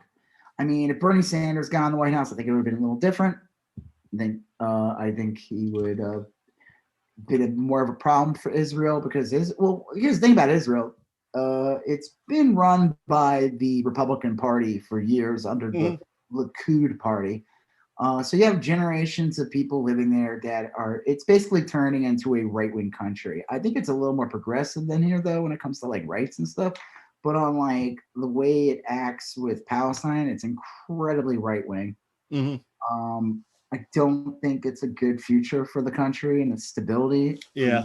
And you have like, we talked about this before. My analogy was like, let's say that the Biden administration is not going to do what we want when it comes to Israel. They're going to side with Israel, right? Right. But when Trump was president, they put the capital in Jerusalem. Yeah. Which was a thing you should not do. Right. It's like, absolutely horrible for relations. You're basically sending a message to Palestine and everyone else around in the region. You're basically telling everyone to fuck off. It's like, it's not a good, what do they call that? Not relations, but not lobbying, a diplomatic. Yeah, right. It is not it's like diplomatic. It's been going on for years. Like a lot of very right-wing conservative Jewish people and very right-wing conservative groups, evangelical groups and everything, been pushing to put the U.S. embassy in Jerusalem. Something it was like a no-go. You don't do that. It's like a bad idea. Trump did that. I was saying like, let's say that this is gonna sound horrible. Let's say the Israeli-Palestine situation was diabetes. Yeah, okay, sure. Not the kind you get, but like the kind you're born with, like like the diabetes, like what they call it, like diabetes, and there's like stage 2 There's diabetes. like type 1 and type 2. Type 2 is usually caused from a chocodile addiction, Yes. loving all the sugars and cholesterols and all that stuff. Sometimes that's a little more self-inflicted, and then unfortunately, there's people who are just born with diabetes. All right, regardless, say that for another podcast. But let's say the Israeli conflict, Palestine, is diabetes. When the Democrat is in power, still have diabetes. Mm-hmm. It might make sure you're getting your insulin. Yeah. When Trump was president, they said, what would it be like if we took away 75% of your insulin away? See what happens. You might get by. Yeah. Right. I don't know. It's weird. People say it's complicated, then you find out, it's really not that complicated. It's a power grab. And it's disgusting too, because people will bring up like, concentration camps, stuff like that, and they'll say like, why would you do this when you were, and it's like, Israel is not Judaism. Yeah. Israel is a country. I went to Hebrew school, and they talked about Israel back. This was like in the 80s and stuff, early 80s. Mm-hmm. They talked about Israel like as if it was the homeland for the Jews, and religious. There's a lot of biblical shit in there. There's a lot. The birthplace, the like 3 major religions, I think, right? Well, all the Islam and Judaism and Christianity all came out of there. A lot of Abrahamic religions. Yeah, it gets all kinds of. There's a lot of shit going on. But the reality is that Israel, you have these like settlers, they call them. Yeah. And it doesn't sound bad. Ooh, settlers. Ooh, that's not. They're just settlers. Yeah, they're literally stealing land away from the Palestinians. Every year they inject. Did you see that video of that guy who literally stole someone's house? Yeah. I don't know if I saw that video, but I saw one that like that. This is a recent one. It's really. It was literally like a day before all this stuff was going on. There was like this Palestinian family comes home and there's this guy there, and he's like, "Yeah, it's my house. Get out of here." And they're like, "What?" And someone, I forgot who I was listening to. Someone said like, "This guy's not even from Israel. You could tell he's probably from like Brooklyn or some bullshit." Like, it's tough. I hate the argument. Like, Israel has every right to exist. Yes, it does. Every place has. Countries have the right to exist. It's just such a fucking messy situation. I hate it. I hate the whole thing because it's like, one, I don't pay enough attention to it to make a real critical analysis of it. That's in a proper way.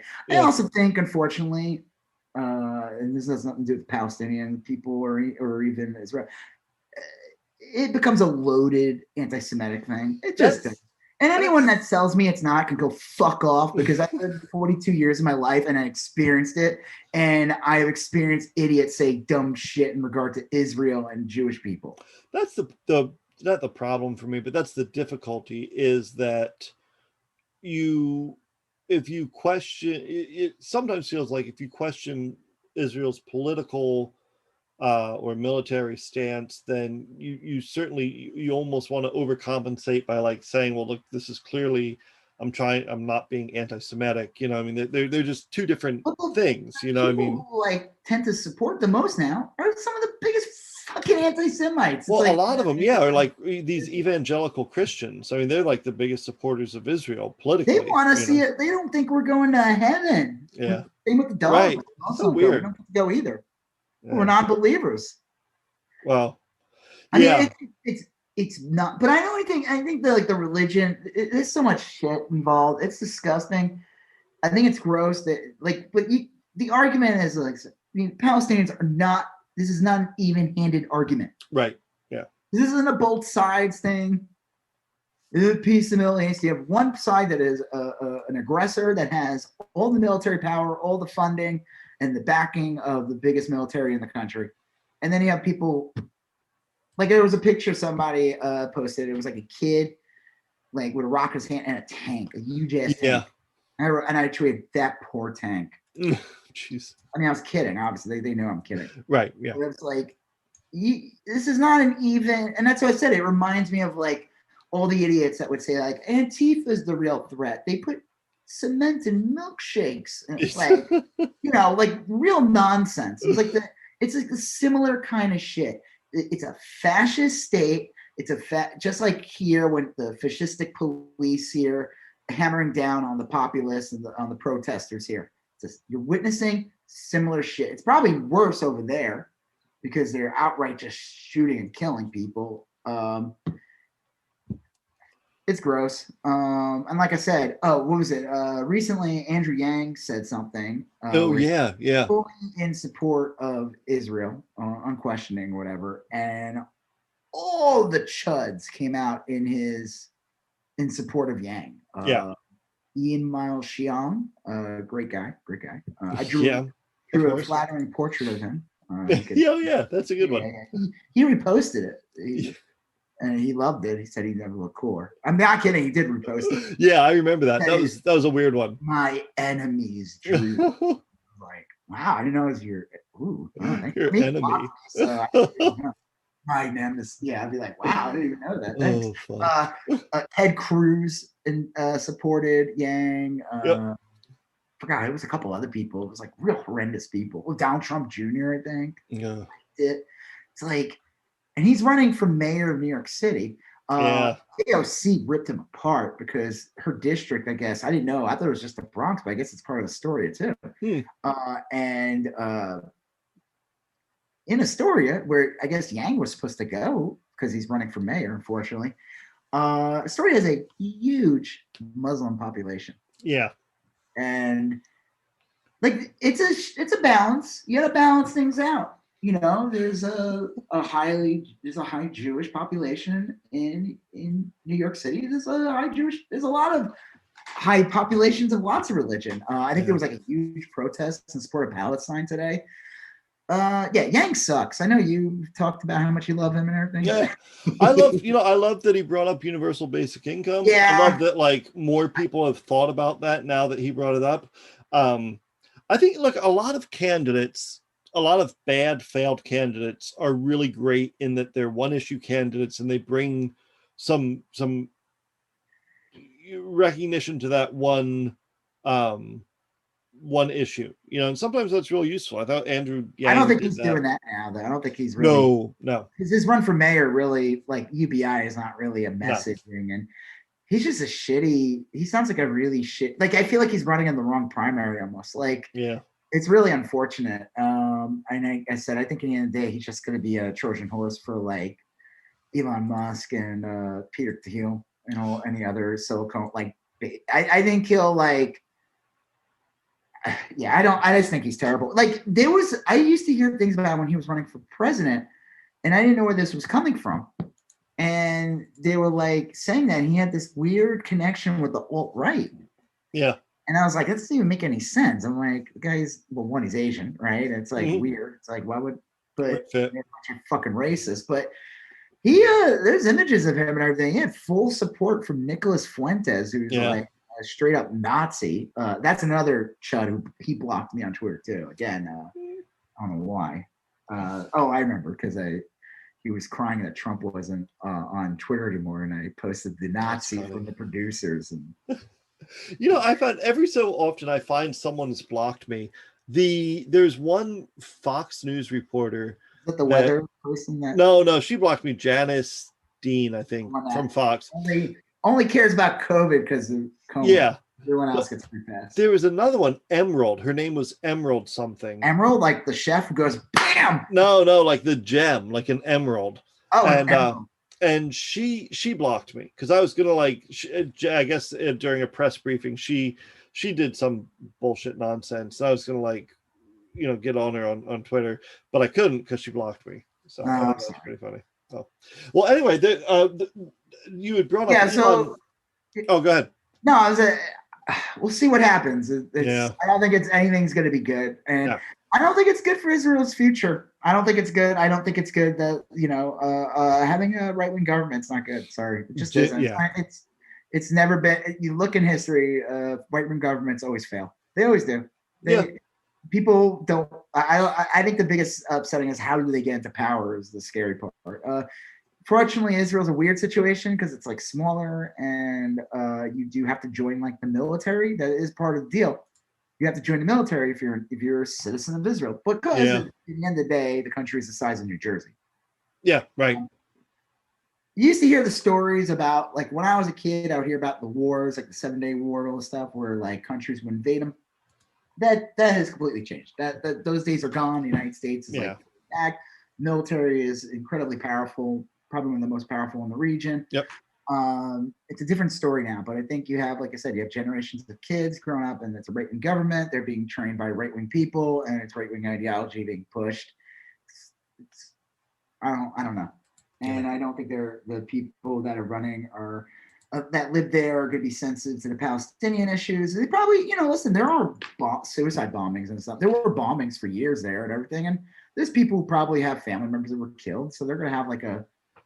You're going to be like, hey, listen, you need to be nicer. Like, what are you kidding me? I'm like, my mom was killed. I don't know. Like, it's such.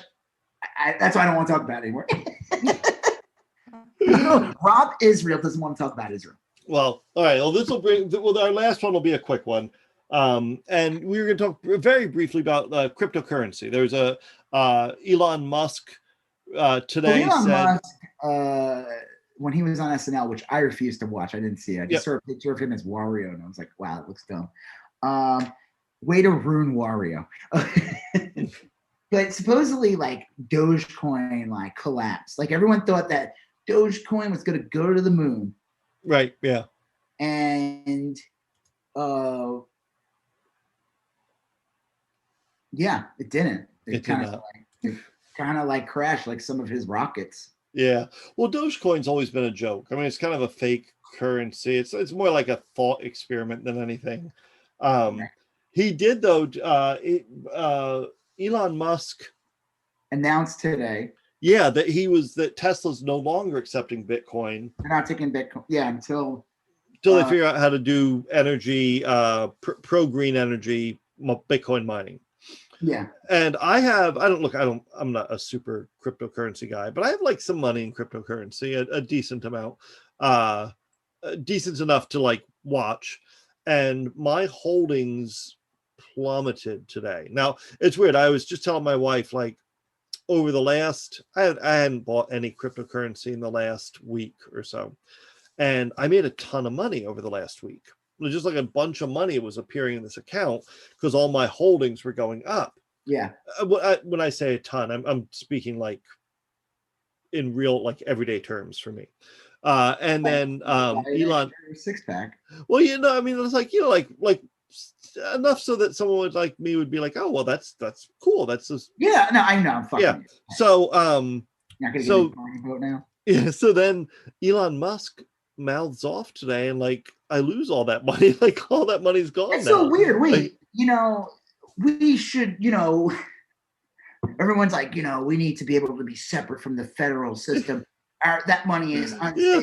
Yeah. Okay, let's go join crypto, where a billionaire douche can sink all the currency, baby, on a fucking whim. Yeah. Oh, that's brilliant. Who thought that was a good idea?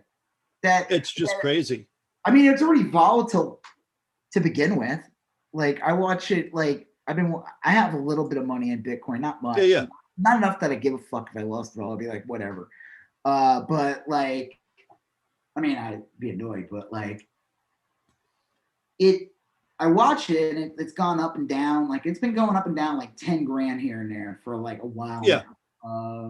Like when I first got it, I think it was at like 30. I bought a little bit. I kind of wish I bought more at the time because then it shot up to like 60. And at least I would have gotten some more gains from that when I bought it initially. Right. But I don't care. But I've been watching it drop, and then I saw it today. Like, yeah, he announced that, and then within minutes, like, Bitcoin dropped like 10 grand in value. It was around 60, and it went down to 50. All these idiots on Twitter, all these like crypto gurus and everything, they're all like, no, this is the big dip. This is the time to buy, dude, not sell, man. Elon Musk is helping us.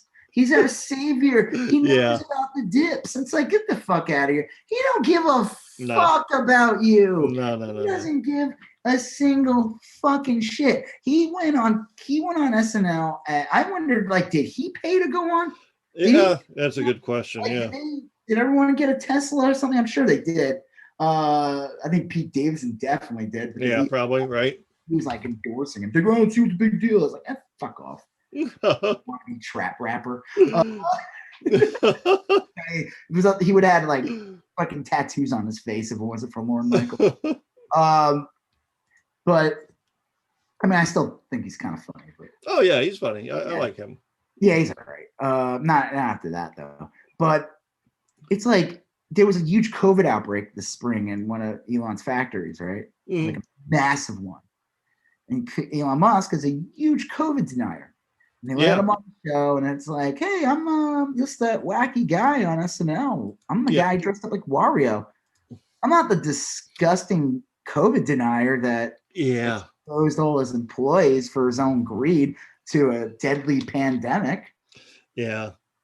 Yes. SNL has a habit of like normalizing some pretty terrible people. You mean like Trump? Yeah, that's what I meant. That's right. Yeah.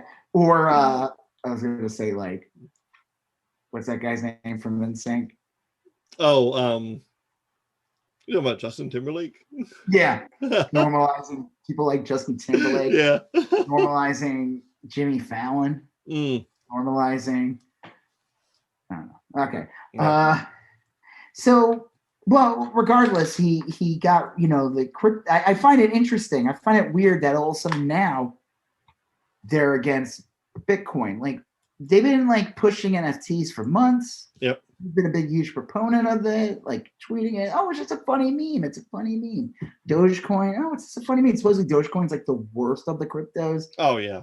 Like the worst when it comes to energy. How are they going to fix this?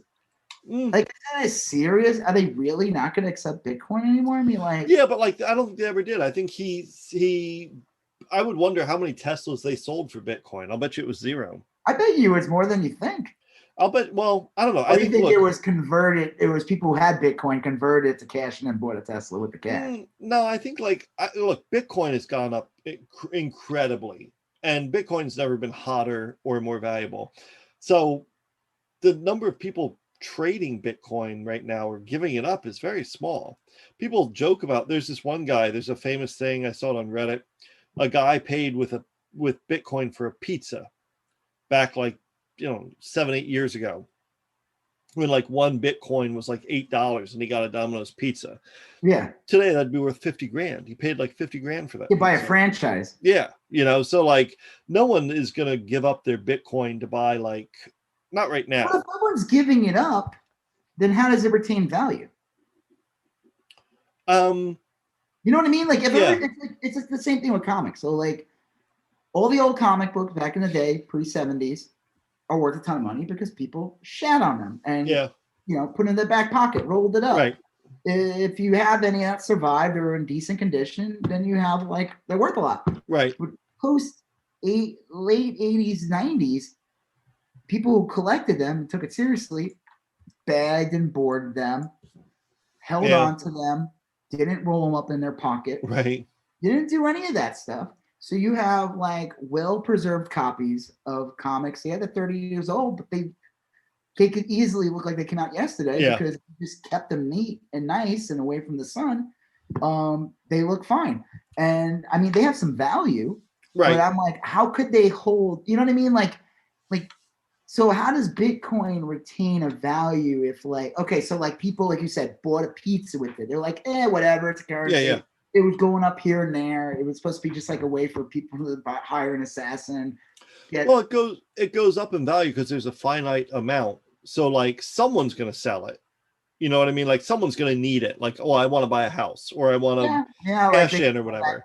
They could have the crypto story. Like, hey, I bought crypto 10 years ago. I was able to buy a mansion with it. Well, there's always a reason, otherwise no one would sell anything of value. Like no one would give I just up don't think. I mean,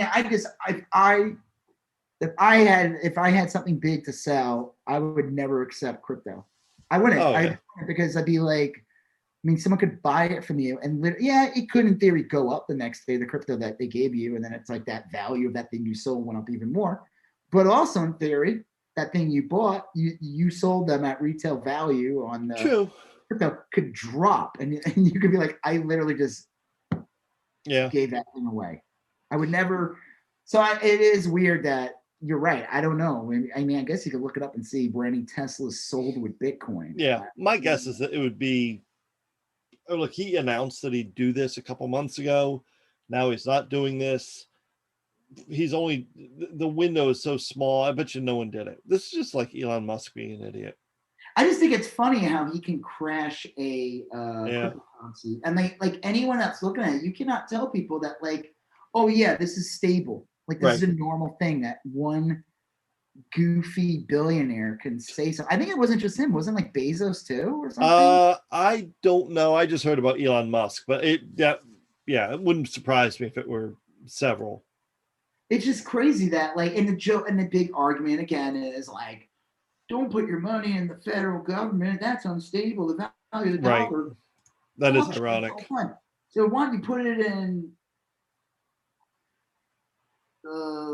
fart bucks? Put them in my turd nuggets. Turd nuggets.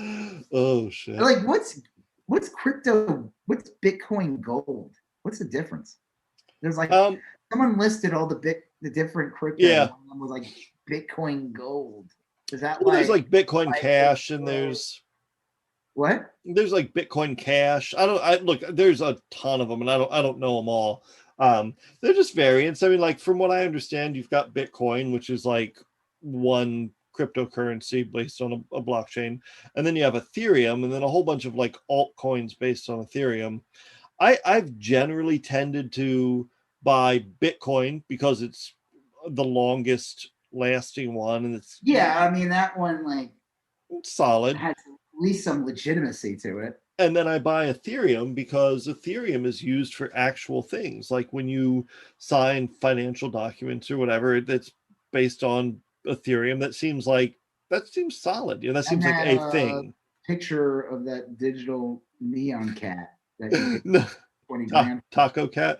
No, and I do have like I would every once in a while I'll have like a spare 25 or $50 or whatever, and I'll buy like some random coin, that I did a little bit of research on, and I'll tell you, all of those have at least doubled in value.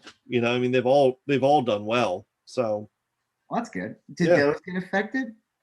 I don't purchase Doge, and I've never really. No, I'm not talking about Doge. I'm talking about the ones you bought. Did they get affected? Oh yeah, everything went down. Actually, I can tell you. So it wasn't even just Bitcoin that went down. Everything went down. The whole market goes up and down. I would say the market as a whole is down.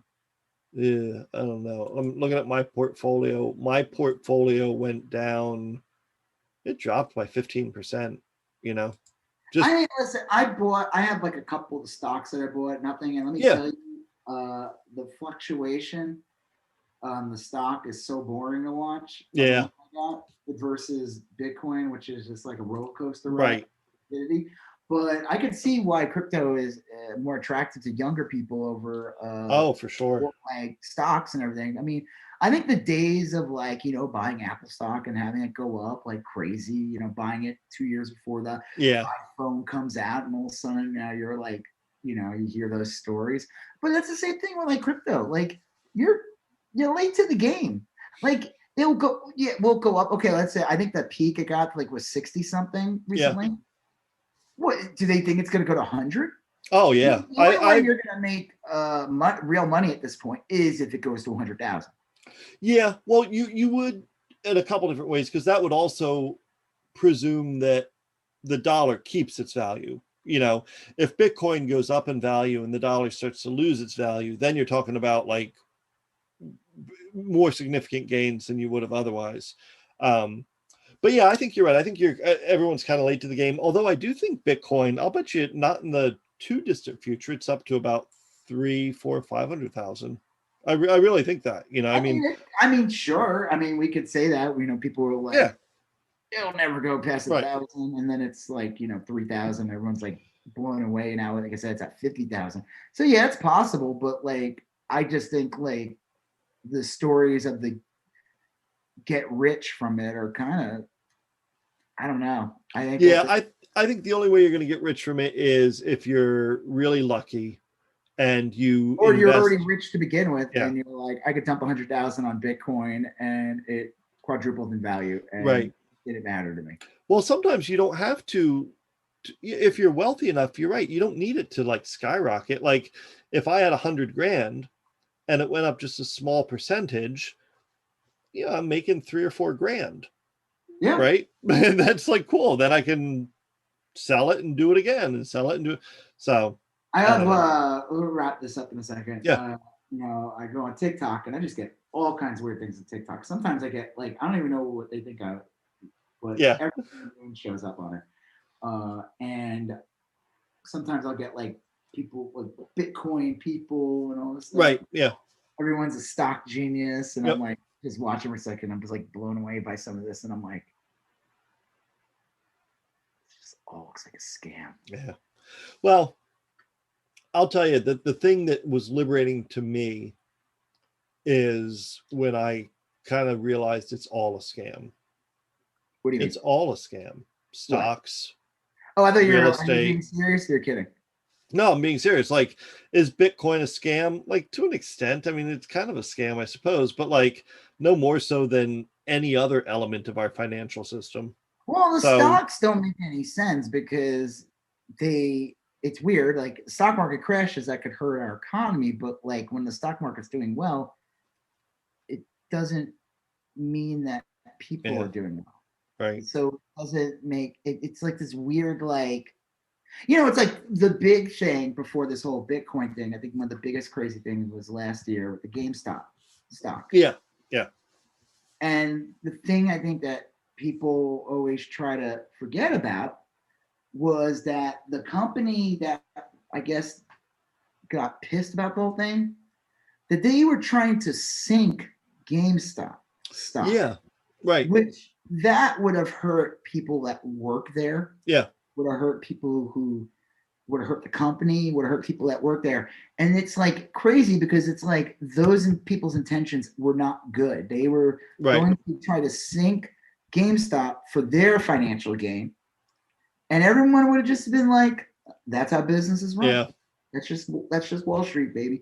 But then everyone went in there and all of a sudden GameStop stock was like, crazy. it was going for like crazy money. I think it went from like something to like 10 grand or something. Like, and anyone who bought, there were some people who got super rich actually really quick. Oh yeah. Smart to buy it and sell it. And everyone lost their shit.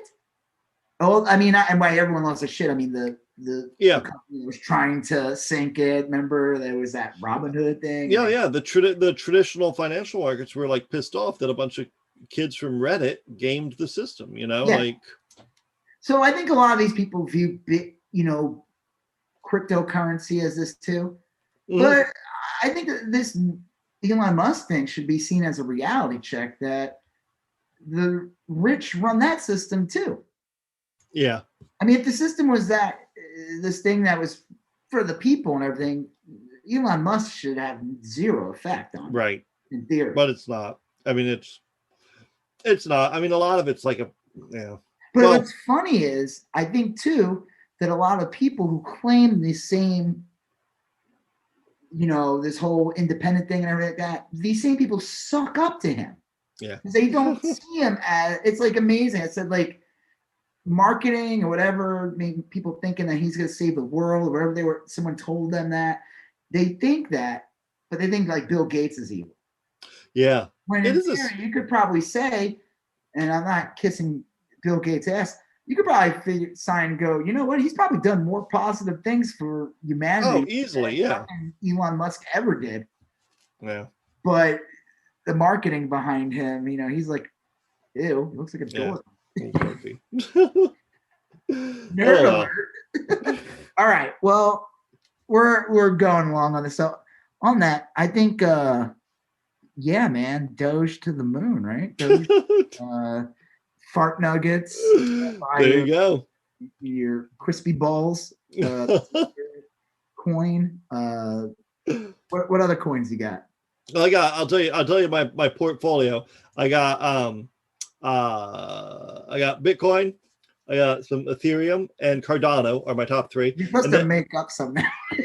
No, I'm giving you these are my top ones. I got Decentraland, Polygon, Chainlink, Uniswap, Litecoin, Tezos, Stellar, SushiSwap, which has been just a Corn Pop. Corn Pop, Waffle Mix. I got both Ren and Stimpy. Gotta get them both. Can't do it without Beavis and that kid that wore the Winger shirt. Yeah, or Kip, not Kip. Beavis and Kip. Yeah. All right. Well, that's my piece for tonight. All right. Well, on that note, I'm Rob Israel. I'm Joseph Kay. And you still going on about that? Thank you for listening to You Still Going On About That. Please like, comment, share, and if you haven't done already, please follow us on Instagram, YSGOAT, Facebook, YSGOAT, and Twitter, YSGOAT. Thank you, and have a great day.